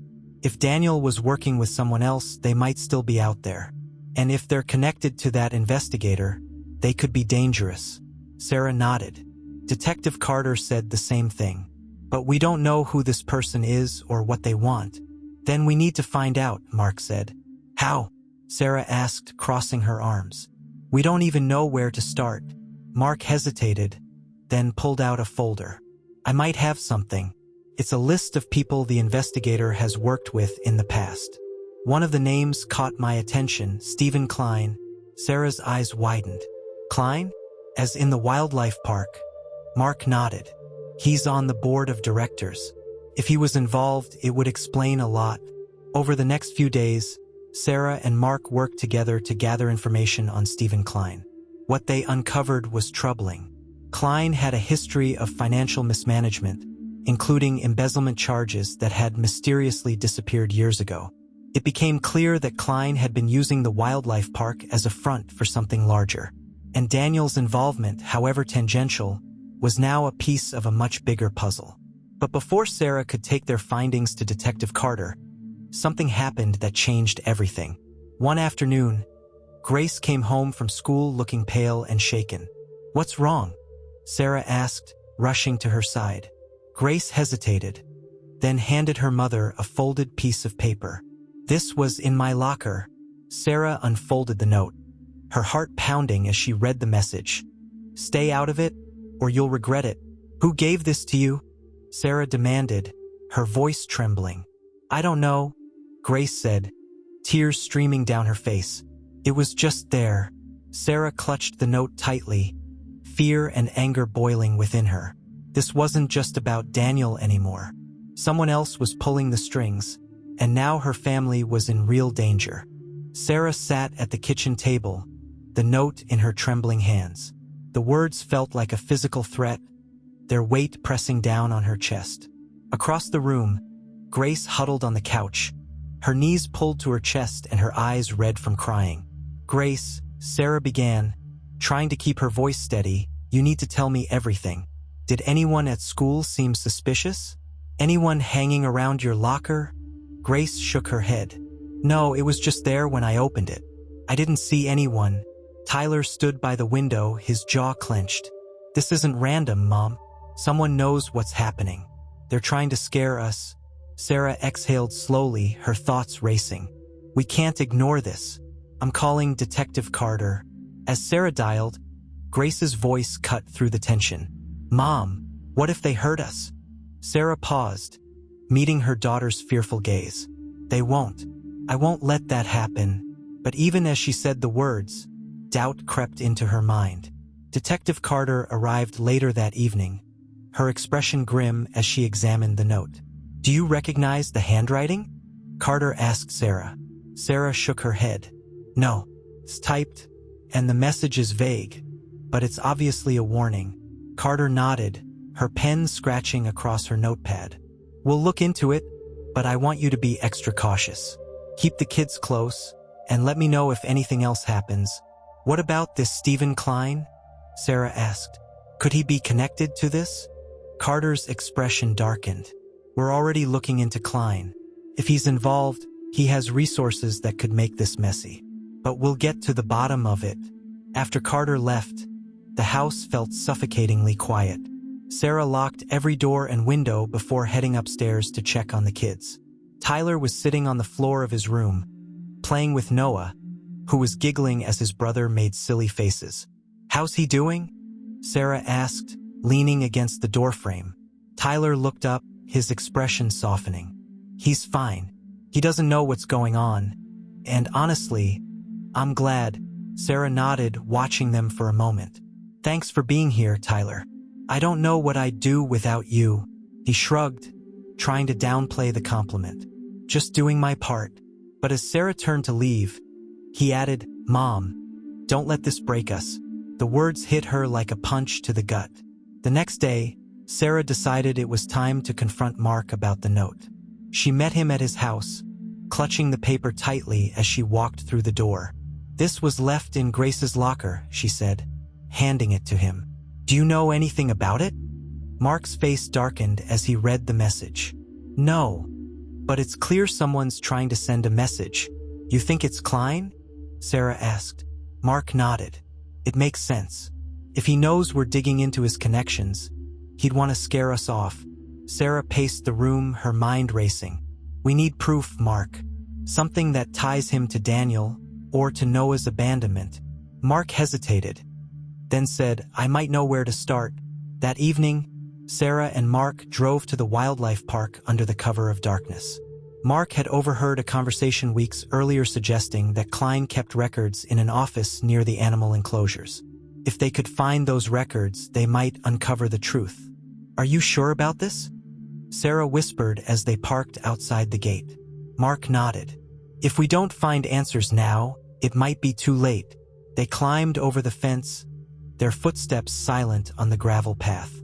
The park was eerily quiet, the distant sounds of animals the only indication of life. Mark led Sarah to a small building tucked behind the lion enclosure. The door was locked, but Mark had come prepared with a set of tools. "Keep watch," he whispered as he worked on the lock. Sarah's heart pounded as she scanned the area. The shadows seemed to move, and every creak of the wind felt like a threat. Finally, the lock clicked open, and Mark pushed the door ajar. Inside, the office was cluttered with file cabinets and stacks of papers. Mark began rifling through the drawers while Sarah searched the desk. "Found something," Mark said, holding up a folder. Sarah joined him, her eyes scanning the documents. They were financial records showing payments from Klein to various individuals, including the private investigator Daniel had hired. "This ties them together," Sarah whispered, her hands trembling. "Klein was funding the investigation into us." Mark flipped to another page, his expression darkening. "Look at this." The page detailed a timeline of the lion's escape, including a notation that read, "Use as leverage if necessary." "Leverage?" Sarah repeated, her voice shaking. "They used the lion to stage the abandonment?" Before Mark could respond, the sound of footsteps outside froze them both. "Someone's coming," Mark whispered, shoving the folder into his jacket. They turned off their flashlights, crouching behind a desk as the door creaked open. A beam of light swept across the room, and Sarah held her breath, her heart hammering in her chest. The figure entered slowly, their footsteps deliberate. "Search the place," a gruff voice said. Another figure followed, their flashlight scanning the area. Sarah and Mark exchanged a panicked glance. They couldn't be caught, not with the evidence in Mark's jacket. Mark gestured toward the back window, motioning for Sarah to follow. Quietly, they crept toward it, praying the intruders wouldn't hear them. Mark slid the window open, and Sarah climbed out first, landing softly on the ground. Mark followed, closing the window just as the flashlight beam swept over the spot they had been hiding. "Let's go," Mark whispered, and they ran into the night. Back at Mark's house, they spread the documents across the kitchen table. "This is it," Sarah said, her voice trembling with a mix of fear and triumph. "This proves Klein was involved." Mark nodded, but his expression was grim. "It's not over yet. Klein won't go down without a fight." Sarah met his gaze, her resolve hardening. "Then we'll fight back." But as she looked at the papers, she couldn't shake the feeling that the danger was far from over. The documents spread across Mark's kitchen table felt like the missing pieces of a dark puzzle, each page revealing more about the web of deceit surrounding Noah's abandonment. Sarah sat in silence, her eyes scanning the damning evidence over and over. The knowledge that Klein had orchestrated so much, using Daniel as a pawn, ignited a fiery resolve within her. "We have to take this to Carter," Sarah said, her voice steady despite the tremor in her hands. Mark nodded but remained cautious. "We do, but we need to be careful. If Klein finds out we've got this, he won't just sit back and wait for the police to come knocking." Sarah's mind raced. She thought of Grace, Tyler, and Noah, and the shadow of danger now looming over them all. He's already threatened Grace. If he's bold enough to do that, who knows what else he's capable of? Mark leaned forward, his tone serious. "Then we don't wait. We go to Carter first thing tomorrow." Sarah nodded, though her stomach churned with anxiety. Tomorrow felt like an eternity away. That night, back at the Parker house, Sarah barely slept. Every creak of the floorboards, every rustle of the wind outside, set her nerves on edge. She lay in bed, staring at the ceiling, listening to Noah's soft breathing in the crib beside her. Around midnight, she heard movement downstairs. Her heart leapt as she sat up, listening carefully. "Mom!" Tyler's voice called softly from the hallway. She opened her bedroom door to find him standing there, holding his phone. His face was pale. "What's wrong?" she whispered. He handed her the phone, and her blood ran cold. It was a text message from an unknown number. "Stay silent, or your family won't be safe." Sarah's hands trembled as she read it. "When did you get this?" Just now, Tyler said, his voice barely above a whisper. What do we do? Sarah's mind raced. She knew the message wasn't an idle threat. Whoever sent it wanted to scare them into submission, and it was working. We don't let them win, Sarah said firmly, though her voice quivered. Get some sleep. We'll figure this out tomorrow. But as Tyler returned to his room, Sarah felt anything but calm. The next morning, Sarah and Mark drove to the police station with the folder of evidence. Detective Carter was waiting for them, her expression unreadable as they laid the documents out before her. This is strong, Carter admitted, flipping through the pages. It ties Klein to the private investigator and the timeline of the Lion's escape. But we'll need more to make a solid case. What more do you need? Sarah asked, frustration seeping into her voice. This proves he orchestrated everything. It's circumstantial, Carter explained. We need a direct link between Klein and the decision to abandon Noah. If we can find proof that he directed Daniel or someone else to leave your son on that road, we'll have him. Mark crossed his arms, his frustration evident. And what happens in the meantime? He's already threatening Sarah and her kids. Carter's expression hardened. We'll increase patrols around your house. But I need you to be vigilant. If you get another message, let me know immediately. Sarah nodded, though the thought of waiting for more threats made her stomach churn. As they left the station, Sarah felt a mix of relief and dread. They were closer to exposing the truth, but the danger felt more palpable than ever. I'll stay with you tonight, Mark said as they drove back, just to make sure nothing happens. Sarah glanced at him, grateful but wary. Thanks, Mark. But if you're connected to this, even tangentially, Klein might target you too. Mark smirked dryly. I'd like to see him try. He's not the only one who can play dirty. That evening, Grace was uncharacteristically quiet during dinner. Sarah noticed her glancing at her phone repeatedly, her brow furrowed. Grace, Sarah said gently, is something wrong? Grace looked up, startled. What? No, I'm fine. But Sarah wasn't convinced. If something's bothering you, you can tell me. No matter what. Grace hesitated, then said, it's just people at school are saying things about Dad, about what he did. It's not fair. Sarah's heart ached for her daughter. I know it's hard, sweetie, but the truth is going to come out eventually, and we'll all have to deal with it. Grace frowned, her voice rising. But they don't know him like I do. He's not a bad person. Grace, Tyler interjected, his tone sharp. He left Noah on the side of the road. How is that not bad? He made a mistake, Grace shouted, standing up from the table. And all of you are acting like he's some kind of monster. Enough, Sarah said, her voice cutting through the tension. This family is going through a lot right now, and fighting with each other isn't going to help. Grace stormed off, slamming her bedroom door behind her. Tyler sighed, running a hand through his hair. She's never going to see reason, is she? She will, Sarah said softly, but it's going to take time. Later that night, as Sarah was putting Noah to bed, her phone buzzed. She picked it up, her stomach twisting when she saw another message from the unknown number. You've been warned. Stop now. Her hands shook as she read it, but her resolve only grew stronger. She wouldn't let fear dictate her life. She forwarded the message to Carter, then sat by Noah's crib, watching him sleep. Whatever it takes, she whispered to herself. I'll keep you safe. But as the night wore on, Sarah's sense of unease deepened. Somewhere out there, Klein or someone working for him was watching, waiting, and Sarah knew that the fight for her family's safety was far from over. The morning began with an oppressive tension hanging over the Parker household. Sarah was on edge, her mind replaying the ominous messages that had been sent to both Tyler and her. Each word felt like a time bomb, ticking closer to detonation. Grace was still locked in her room, the muffled sound of music bleeding through the walls. Tyler sat at the kitchen table, scrolling through his phone. Mom, I've been thinking about Grace, he said, breaking the silence. What about her?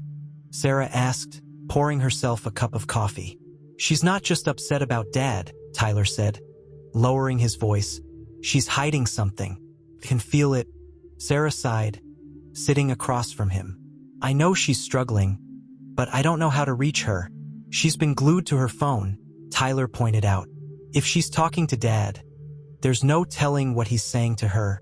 The thought chilled Sarah. Daniel had always been good at manipulating emotions, and Grace was particularly vulnerable right now. That afternoon, while Grace was at school, Sarah decided to check her daughter's room. She didn't want to invade her privacy, but the situation had gone beyond normal boundaries. Sarah found the phone Grace had left charging on her desk. Hesitating for only a moment, she unlocked it, scrolling through the messages. What she found made her heart stop. There were dozens of texts from an unknown number, their tone eerily similar to the ones she and Tyler had received. You're the only one who understands your father. Your family is trying to tear him down. If you want to protect him, you need to help. The most recent message was even more alarming. Meet me tomorrow after school. I'll explain everything. Sarah's hands shook as she read it. Someone was actively targeting Grace, using her love for Daniel as leverage. When Grace returned from school, Sarah confronted her immediately. Grace, we need to talk, Sarah said, blocking the doorway to her room. Grace sighed, brushing past her. I'm not in the mood. This isn't optional, Sarah said, her voice firm. Who's been texting you? Grace froze, her face going pale. What are you talking about? Don't play dumb, Sarah said, holding up Grace's phone. I saw the messages. Someone's been manipulating you, and I need to know who it is. Grace's eyes filled with tears, but her expression hardened. It's none of your business. It is my business, Sarah snapped. If you're meeting someone who could hurt you, I have every right to know. They're not trying to hurt me, Grace shouted. They're trying to help Dad. Sarah's stomach dropped. Grace, whoever this is, they don't care about your father. They're using you to get what they want. Grace shook her head, tears streaming down her face. You don't understand. Dad's all alone, and no one's helping him. Someone has to. Not like this, Sarah said softly. Grace, please, tell me who it is. But Grace pushed past her, slamming the door shut behind her. That evening, Sarah forwarded the messages to Detective Carter. She's being targeted, Sarah explained over the phone. Whoever this is, they're playing on her emotions to get to us. We'll look into it, Carter promised. But you need to be vigilant. If she goes to meet this person, it could be dangerous. Sarah hung up, her mind racing. She couldn't let Grace go through with the meeting, but forcing her to stay home might only push her further away. The next day, Sarah decided to follow Grace after school. She parked down the street, watching as Grace walked toward a small park near the edge of town. Her heart pounded as she saw Grace approach a man sitting on a bench.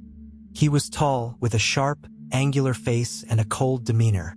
Sarah recognized him immediately from the files Mark had shown her. Stephen Klein. Sarah stayed hidden, watching as Grace hesitated, then sat down beside him. Klein leaned in, speaking in low tones, while Grace nodded, her face a mix of fear and determination. Sarah's anger flared.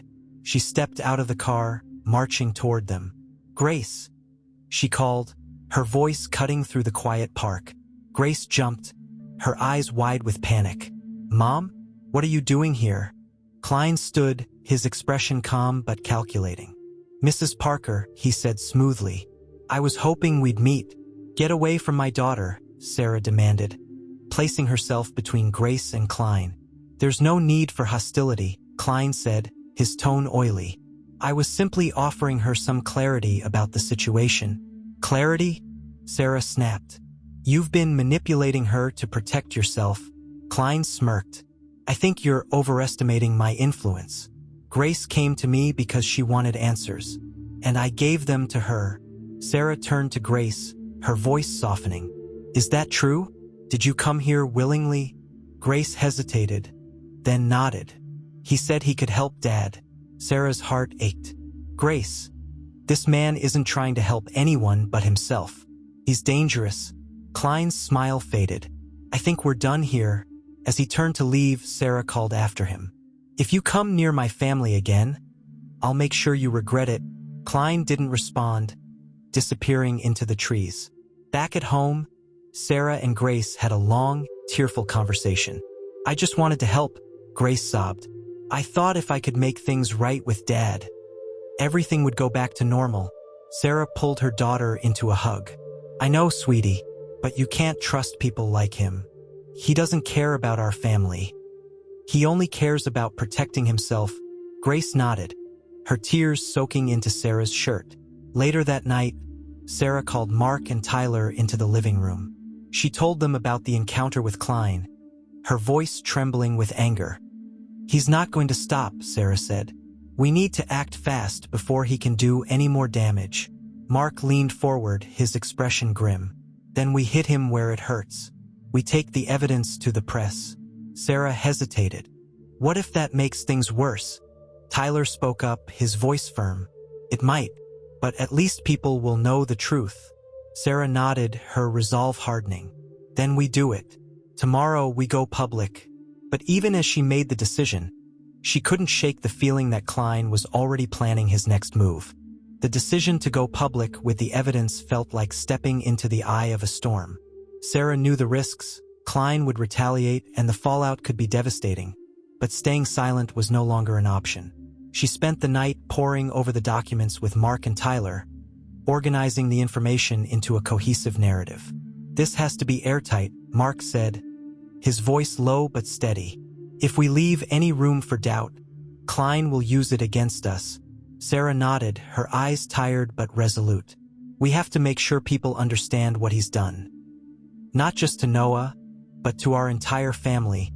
The next morning, Sarah contacted a local journalist, Rachel Morgan, who had been covering the lion and the baby story since the beginning. Rachel was known for her tenacity and her ability to expose corruption, and Sarah hoped she would see the importance of the evidence they'd uncovered. When they met at a small cafe downtown, Rachel wasted no time getting to the point. "You said you have proof connecting Stephen Klein to your husband's actions," Rachel said, her notepad ready. Sarah nodded, handing her the folder. "It's all here. Financial records, timelines, even notes about how the lion's escape could be used as leverage." Rachel flipped through the documents, her expression shifting from curiosity to shock.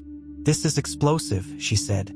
"If this checks out, it's not just a local story, it's a national one. That's why we need your help," Sarah said. "Klein has resources and connections. If we try to take him down alone, he'll destroy us." Rachel looked up, her eyes sharp with determination. "I'll run with this, but you need to be ready for the backlash. Klein won't go down without a fight." Back at the house, the atmosphere was tense as they waited for Rachel to publish her story. Grace lingered near the window, her arms wrapped tightly around herself. "Do you think this will work?" she asked softly. Sarah placed a reassuring hand on her daughter's shoulder. "It has to. The truth is the only weapon we have against him." Tyler sat on the couch, scrolling through his phone. "People are going to lose it when they see this," he said, half to himself. "Good," Mark said firmly. "It's about time someone held Klein accountable." By late afternoon, Rachel's article was live. The headline was bold and damning, "From Predator to Pawn. The Dark Truth Behind the Lion and the Baby Story." The article detailed Klein's involvement in orchestrating Noah's abandonment, using Daniel as a scapegoat to cover his tracks. It exposed the financial connections, the manipulation of the lion's escape, and the lengths Klein went to in order to maintain control. Within hours, the story went viral. News outlets picked up the article, and social media exploded with outrage. "Klein's a monster," one comment read. "How could anyone use a child like this?" "Justice for Noah," another demanded. But as the story gained traction, the backlash Sarah had feared began to take shape. That evening, as Sarah sat in the living room with Mark, Tyler, and Grace, her phone buzzed with an incoming call from Detective Carter. "Mrs. Parker," Carter said, her tone serious, "Klein's lawyers have already filed a defamation suit against you and Rachel Morgan." Sarah's heart sank. "Can he do that?" "He can try," Carter said. "But if your evidence holds up, the suit won't go anywhere. Just be prepared for things to get messy." As Sarah hung up, Mark slammed his fist on the table. "He's trying to intimidate us. Typical move from someone who knows they're guilty." Sarah nodded, though the weight of the situation pressed heavily on her chest. We can't let him scare us into backing down. The following days were a whirlwind. Reporters camped outside the Parker house, neighbors whispered behind closed doors, and strangers sent both messages of support and hate to Sarah's social media accounts. Grace, overwhelmed by the attention, retreated further into herself. Tyler, on the other hand, became fiercely protective of his mother and siblings, standing guard whenever the media frenzy felt too invasive. One night, as Sarah tucked Noah into bed, Grace appeared in the doorway. "Mom," she said hesitantly. Sarah turned, her heart aching at the sight of her daughter's tear-streaked face. "What is it, sweetie?"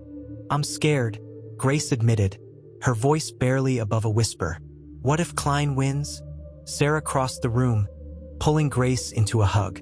"We won't let that happen," she said firmly. "We've come too far to back down now." But even as Sarah tried to reassure her daughter, the cracks in her own confidence began to show. Late that night, as the house slept, Sarah sat at the kitchen table, staring at the documents spread before her. Mark joined her, placing a cup of tea in front of her. "You're doing the right thing," he said quietly. Sarah nodded, though her voice wavered. "But what if it's not enough?" Mark placed a hand on her shoulder. "It will be. Klein's world is already crumbling. He just doesn't know it yet." The next day, a new twist emerged. Rachel called Sarah with an urgent update. "We've uncovered more," Rachel said, her voice buzzing with excitement. Klein wasn't just covering his tracks. He was using the wildlife park as a front for illegal activity. "What kind of activity?" Sarah asked, her stomach tightening. "Trafficking exotic animals," Rachel revealed. The lion's escape was part of a larger operation. It was never about Noah. It was about protecting his criminal empire. Sarah's breath caught. "Does this mean the authorities can go after him?" Rachel's tone turned serious. "It means they're building a case, but it's going to take time. In the meantime, you need to be careful. Klein knows the walls are closing in, and desperate people do desperate things." As Sarah hung up, the full scope of Klein's deception hit her like a freight train. This wasn't just about her family anymore. It was about dismantling a system of greed and corruption that had hurt countless others. But as she prepared for the battle ahead, she couldn't shake the feeling that Klein's next move would be his most dangerous yet. The days following the revelation about Stephen Klein's illegal activities were a blur of fear and preparation. Sarah knew they were at the center of something much bigger now. A web of corruption that went far beyond their family. The FBI had joined the investigation, and Rachel's reporting had lit a firestorm of public outrage. Despite this progress, Sarah's nerves were frayed. Every knock on the door, every unfamiliar car that drove past, made her heart race. She couldn't shake the feeling that Klein was watching, waiting for the right moment to strike back. Tyler, ever vigilant, had taken it upon himself to monitor the house. He had set up makeshift security cameras using an old tablet to watch the footage. "It's not much," he told Sarah one evening, "but it's better than nothing." Sarah smiled weakly, grateful for his initiative. "Thank you, Tyler. I don't know what I'd do without you." Meanwhile, Grace had become withdrawn again, her guilt over trusting Klein weighing heavily on her. One evening, she approached Sarah hesitantly, clutching a notebook in her hands. "Mom," she said softly. Sarah looked up from the documents she'd been reviewing. "What is it, honey?" Grace handed her the notebook. "I've been writing everything I remember about the messages he sent me. I thought it might help." Sarah opened the notebook, her chest tightening as she read the details. Grace had meticulously documented each conversation, including things Klein had said that aligned with the evidence Sarah and Mark had uncovered. "This is incredible, Grace," Sarah said, pulling her daughter into a hug.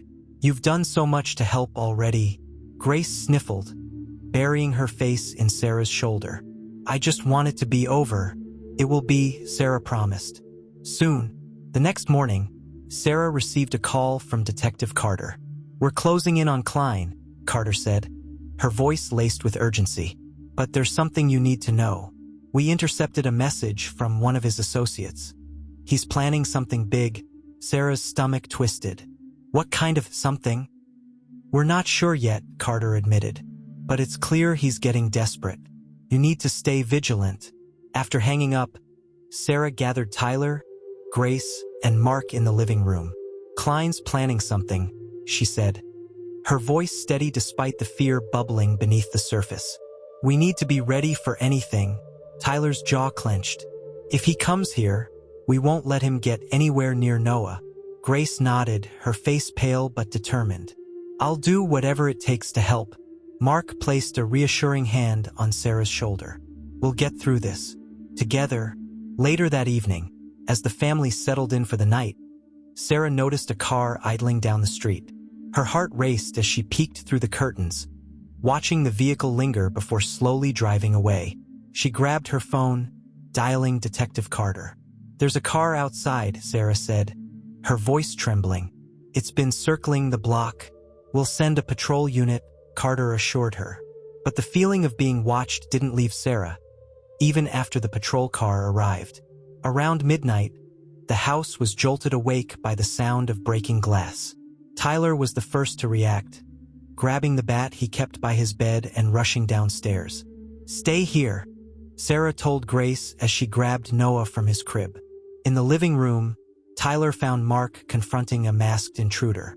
The man held a crowbar, his movements erratic as he backed toward the broken window. You don't want to do this, Mark said, his voice calm but firm. The intruder hesitated, glancing toward the door. In that moment, Tyler swung the bat, knocking the crowbar from the man's hand. Get on the ground, Tyler shouted, his voice trembling with adrenaline. The man bolted, leaping through the broken window and disappearing into the night. Mark cursed under his breath, running to the door to lock it. He's gone. Sarah rushed downstairs, Noah clutched tightly in her arms. What happened? Mark shook his head. It was a warning. Klein's sending a message. The next morning, Detective Carter arrived to inspect the damage. It's clear this wasn't a random break-in, Carter said, examining the broken window. But we're close, Sarah. Klein's losing control, and this is his way of lashing out. Sarah's fear hardened into resolve. He can send all the warnings he wants. We're not backing down. That afternoon, Rachel Morgan called with another update. I've just received a tip, Rachel said. Klein's been spotted at a private airstrip outside town. It looks like he's trying to flee. Sarah's heart raced. Are the authorities on it? They're mobilizing now, Rachel said. But if he gets out of the country, it'll be a lot harder to bring him to justice. Sarah hung up, her mind racing. The thought of Klein escaping after everything he'd done was unbearable. We have to make sure he doesn't get away, she told Mark. Mark nodded. Then we do what we've been doing all along, we fight. That evening, Sarah received one final message from the unknown number. This isn't over. She stared at the screen, her resolve hardening. It is over, she said aloud, her voice steady. You just don't know it yet. The pressure was mounting, and Sarah felt like she was living on borrowed time. With the news of Klein's attempt to flee the country, every second felt like a countdown. The FBI and local authorities had mobilized to intercept him, but Sarah knew that Klein was a man of resources and cunning. He wouldn't go down easily. At the house, Tyler took it upon himself to board up the broken window from the night before, his movements tense but purposeful. Grace helped him gather the tools, her silence a reflection of her lingering guilt. Do you think they'll catch him? Grace finally asked, breaking the quiet. They have to, Tyler said, his voice firm. We can't let him get away with everything he's done. Later that evening, Detective Carter called Sarah with an update. We've identified the man who broke into your house, Carter said. He's one of Klein's associates, low-level, but loyal. Do you have him in custody? Sarah asked, her heart pounding. Carter hesitated. Not yet. He slipped through our fingers, but we're closing in. Sarah's grip tightened on the phone. What about Klein? Is he still at the airstrip? He's gone underground, Carter admitted. But we're tracking his movements. It's only a matter of time. After the call ended, Sarah relayed the information to Mark and Tyler. He's running scared, Mark said, pacing the living room. That's when he's most dangerous. Sarah nodded, holding Noah close. We need to stay vigilant. He's desperate, and desperate men do reckless things. That night, Sarah found herself unable to sleep. She sat in the kitchen, sipping tea and poring over the evidence they'd collected, searching for any overlooked detail that might help the authorities track Klein down. As the hours stretched on, her phone buzzed with a new message. You can't stop me. You never could. Sarah's blood ran cold. The words felt like a taunt, a reminder that Klein still had the upper hand. She forwarded the message to Detective Carter, her hands trembling. Moments later, her phone rang. Sarah, where are you right now? Carter asked, her voice sharp with urgency. At home, Sarah replied. Why? We just intercepted another message, Carter said. It suggests Klein's planning one final move against your family. Sarah's breath caught. What kind of move? We don't know yet, Carter admitted. But I'm sending units to your house now. Stay inside and lock the doors. Sarah quickly woke Mark, Tyler, and Grace, explaining the situation as they gathered in the living room. This is it, Mark said grimly. He's making his move. Tyler grabbed the bat from his room, his jaw set. Let him come. We're ready. Grace clung to Sarah, her fear palpable.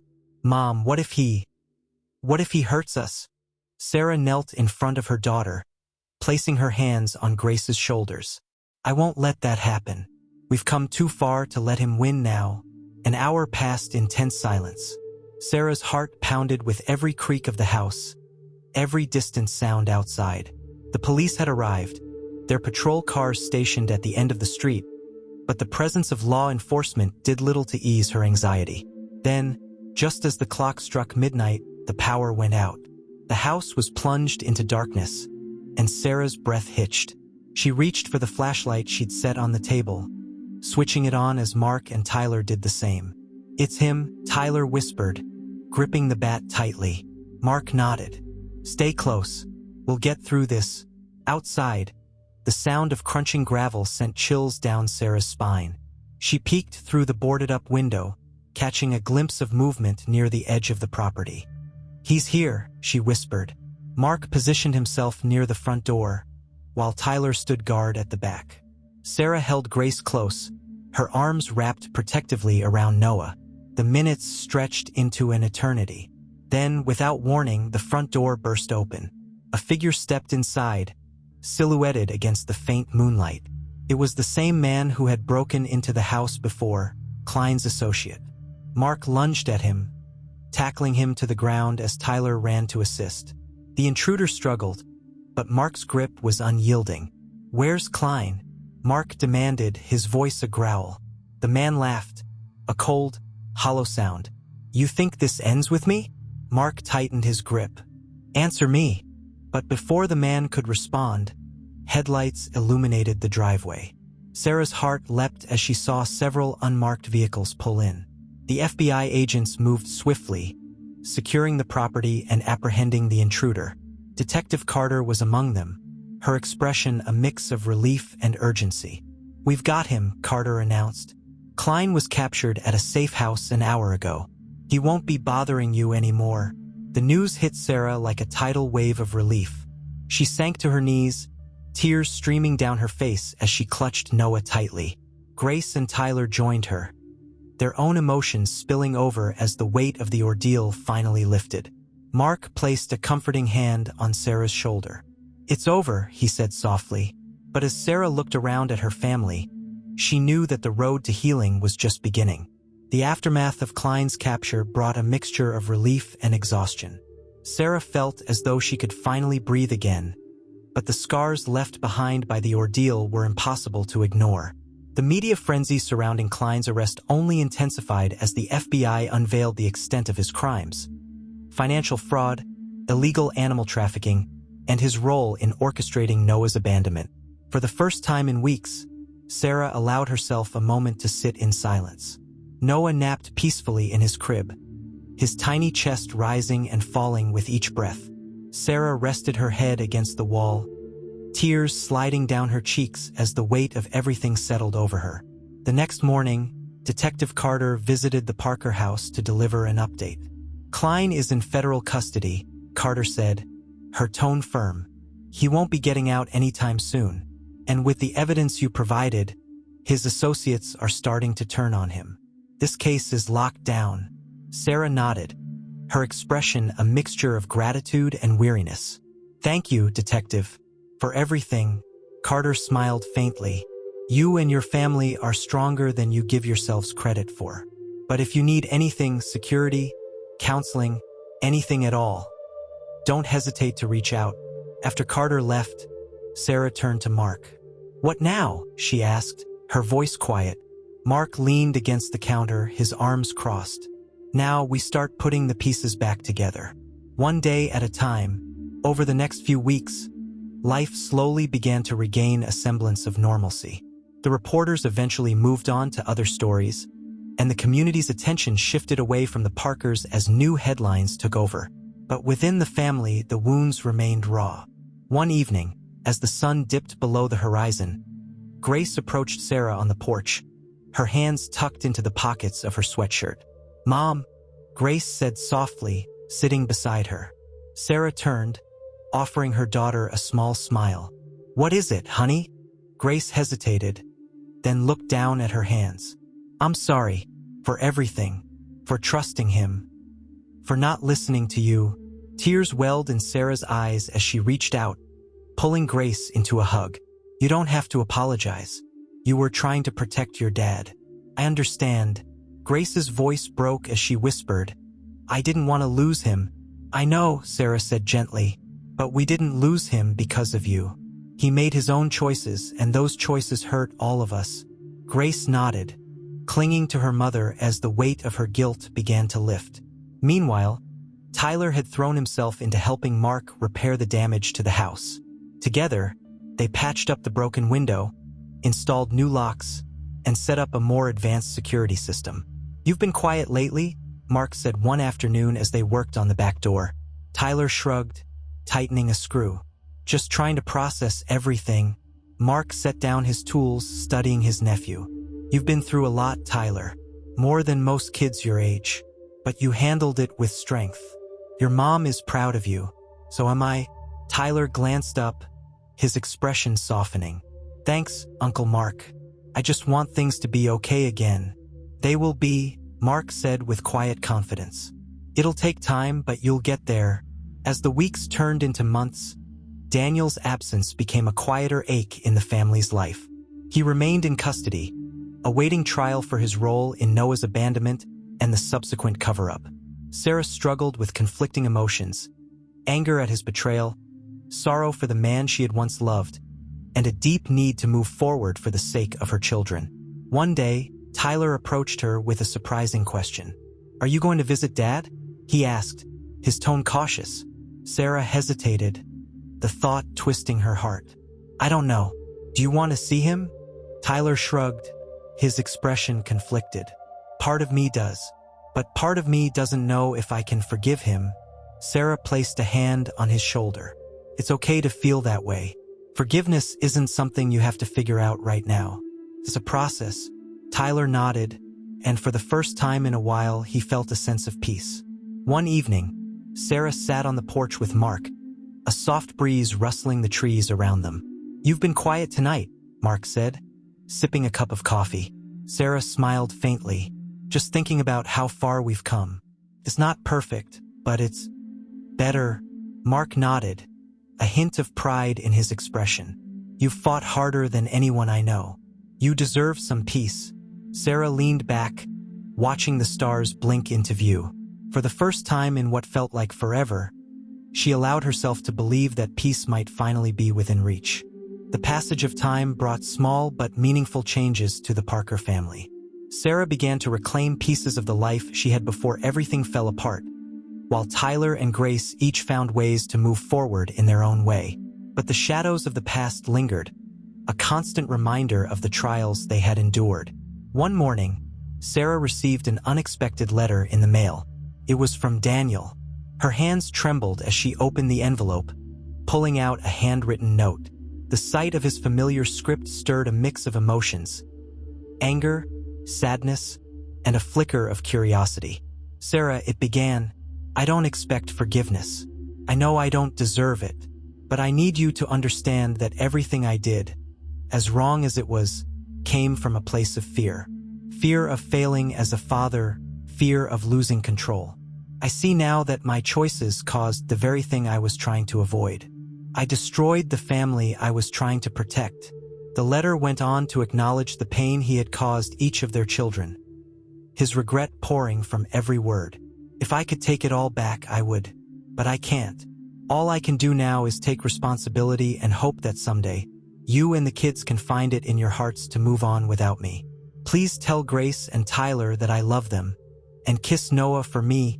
Tears blurred Sarah's vision as she finished reading. The words felt genuine, but they couldn't undo the damage. That evening, she shared the letter with Tyler and Grace. "He wrote to you?" Grace asked, her voice tinged with surprise. Sarah nodded, handing her the letter. "He wanted me to show it to you both." Grace read the letter silently, her face a mask of conflicting emotions. Tyler stood nearby, his arms crossed tightly over his chest. "What do you think?" Sarah asked them after a moment. Grace hesitated. I think he's sorry, but I don't know if that's enough." "It's not," Tyler said bluntly. "He abandoned us, Grace. Saying he's sorry doesn't erase that." Grace looked down at the letter, tears slipping down her cheeks. "But he's still our dad." Tyler sighed, his anger softening. "I know. I just don't know if I'm ready to forgive him yet." Sarah placed a hand on his shoulder. "That's okay, Tyler. Forgiveness is a choice and it takes time. Don't feel like you have to rush it." Meanwhile, Mark was busy finalizing the security upgrades around the house. The new system included motion sensor cameras and reinforced locks, a tangible reminder of the lengths they'd gone to protect the family. "You're practically turning this place into Fort Knox," Tyler teased as he helped Mark install the last camera. Mark chuckled. "Can you blame me? After everything that's happened, I'd rather be safe than sorry." Tyler nodded, his expression serious. "Thanks for everything, Uncle Mark. I mean it." Mark ruffled Tyler's hair affectionately. "You're a good kid, Tyler. You've been the glue holding this family together." Tyler grinned, though his eyes hinted at the weight he still carried. At the same time, Grace began seeing a counselor at Sarah's insistence. The sessions were difficult at first, but gradually, Grace opened up about her feelings of guilt and betrayal. "I just miss the way things used to be," Grace admitted during one session. Before Dad started acting different. Everything felt normal." The counselor nodded.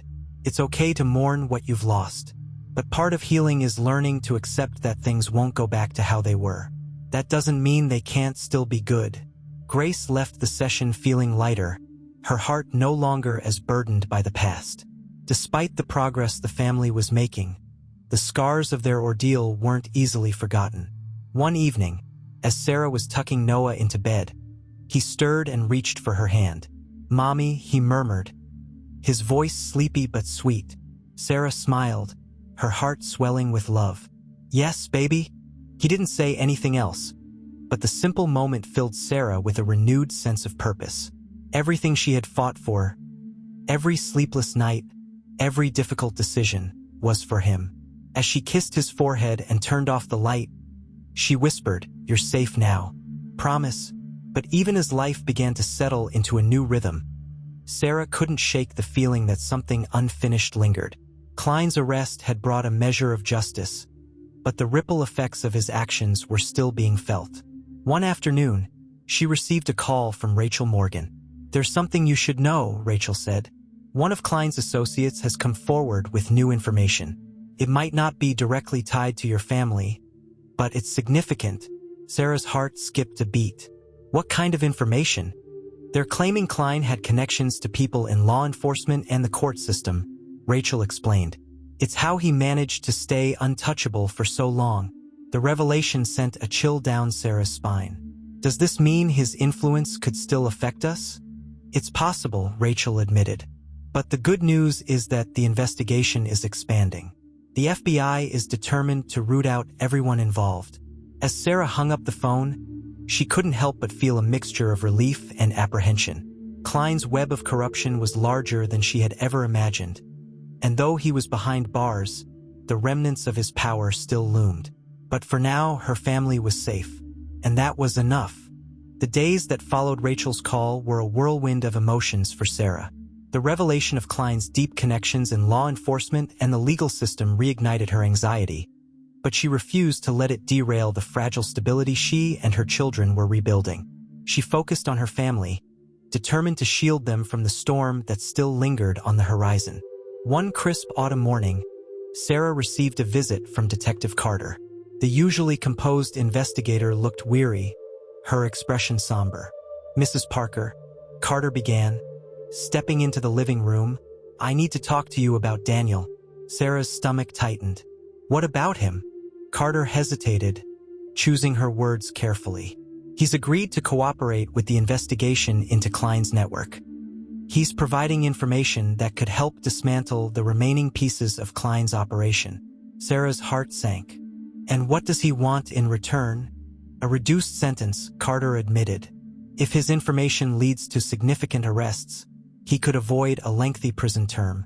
The thought of Daniel bargaining his way out of accountability stirred a mix of anger and confusion in Sarah. "And what happens if he walks away with a slap on the wrist? What kind of message does that send to my kids?"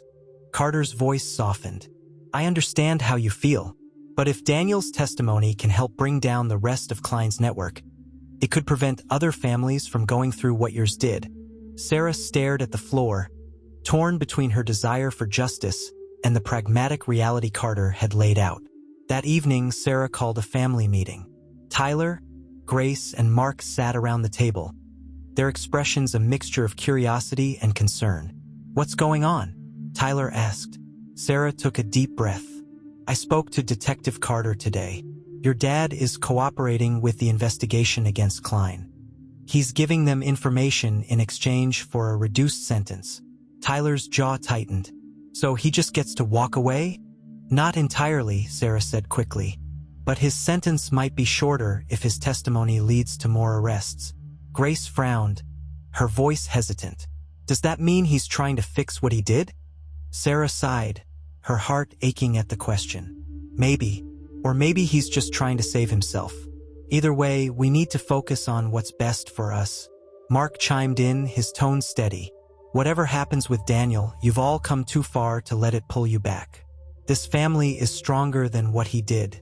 Tyler nodded reluctantly, though his frustration was still evident.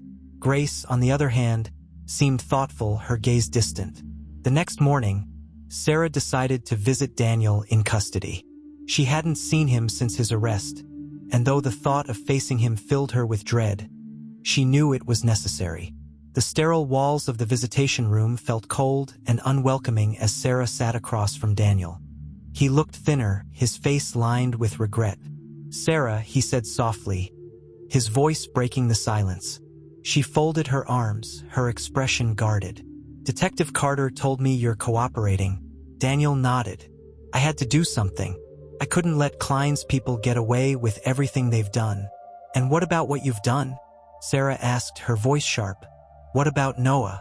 Grace? Tyler? Me?" Daniel looked down, his hands clasped tightly. "I can't undo what I did, but I'm trying to make things right now." Sarah leaned forward, her voice trembling with emotion. "Do you even realize what you put us through? The nights I couldn't sleep, wondering if my kids were safe? The way Grace blamed herself for trusting you? The way Tyler had to step up and be the man of the house because you weren't there?" Daniel's eyes glistened with tears.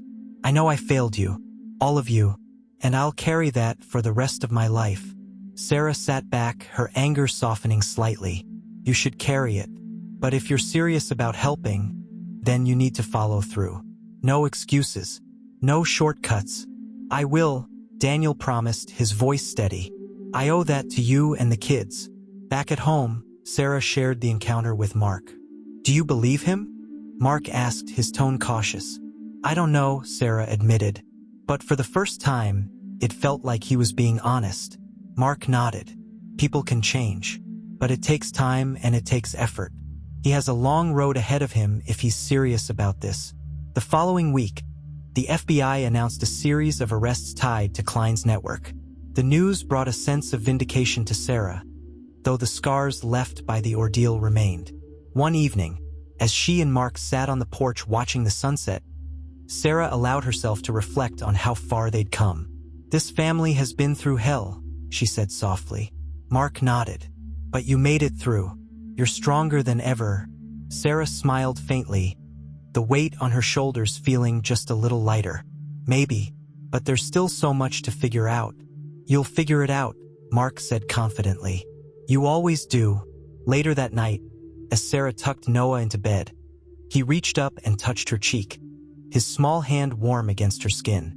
"Mommy," he murmured, his voice sweet and sleepy. Sarah smiled, her heart swelling with love. "Yes, baby. I love you," he said softly. Tears welled in Sarah's eyes as she kissed his forehead. "I love you too, sweetheart. Always." She stood by the crib for a moment, watching him drift off to sleep. The road ahead might still be uncertain, but in that moment, Sarah felt something she hadn't in a long time: hope. The morning was crisp and quiet as sunlight streamed through the Parker house. For the first time in what felt like years, the air inside was calm. It wasn't a perfect calm. There were still scars, still lingering doubts, but it was a calm born of survival and resilience. The family had endured the storm and emerged, battered but intact. Sarah sat at the kitchen table, sipping her coffee and watching Noah play with blocks on the floor. Tyler was making breakfast, humming softly to himself, while Grace scrolled through her phone, occasionally glancing out the window. It was an ordinary morning, and for that, Sarah was deeply grateful. Later that day, Detective Carter paid Sarah one final visit. "Klein's operation has been completely dismantled," Carter said as she sat across from Sarah in the living room.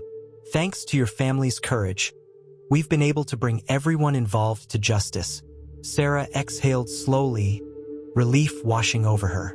"And Daniel? What happens to him now?" Carter hesitated, then said, "With his cooperation, he'll likely serve a reduced sentence. But he'll still face time for his role in Noah's abandonment." Sarah nodded, a bittersweet ache settling in her chest. "That's fair." Carter placed a hand on Sarah's shoulder, her expression warm. "You've done something incredible, Sarah. You protected your family, and you helped bring down a dangerous man. You should be proud of yourself." Tears filled Sarah's eyes as she smiled. "Thank you, Detective, for everything." The family decided to celebrate their new beginning with a simple dinner at home. Mark came over to help cook, and Tyler set the table with Grace, who seemed more at ease than she had in months. As they sat down to eat, the mood was light and filled with laughter. For the first time, the shadows of the past didn't feel as heavy. "Can we make this a tradition?" Grace asked, her voice tentative but hopeful. Sarah smiled. "I'd like that." Tyler grinned. "As long as I don't have to do the dishes." Everyone laughed, the sound filling the house with warmth. A few days later, Sarah received a letter from Daniel, this time addressed to the whole family. She gathered Tyler, Grace, and Mark in the living room to read it aloud. The letter was heartfelt and sincere, filled with apologies and reflections on his mistakes. Daniel wrote about how much he missed them and how he hoped they could one day forgive him. "I know I've hurt you all in ways that words can't fix," the letter read. "But I hope, with time, you can find it in your hearts to remember the man I used to be, the man I'm trying to become again. I love you all, more than I can ever express." Grace wiped away tears as Sarah finished reading. Tyler remained stoic but nodded slightly, as though acknowledging the effort behind the words. "What do we do now?" Grace asked softly. Sarah folded the letter carefully. "We take it one step at a time. Forgiveness isn't something that happens overnight, but we can move forward together." In the weeks that followed, life settled into a new rhythm. Grace continued her counseling sessions, finding her voice and rediscovering her sense of self. Tyler began exploring colleges, encouraged by Sarah to follow his dreams. Noah thrived, his laughter filling the house and reminding everyone of the light that had guided them through the darkest days. Sarah, too, began to heal. She found solace in small moments, watching her children grow, sipping tea on the porch, and working with Mark to repair not just the house, but their lives. One evening, As the family gathered in the backyard for a small bonfire, Mark turned to Sarah. "You know," he said, his voice thoughtful, "this family has been through more than most people could handle. But you never gave up. You never let the darkness win." Sarah smiled, her heart swelling with gratitude. "I couldn't have done it alone." Mark chuckled. "Still, you're the glue, Sarah. Don't forget that." As the fire crackled and the stars blinked into view, Sarah looked around at her children. Grace was laughing at something Tyler had said, her face bright and full of life.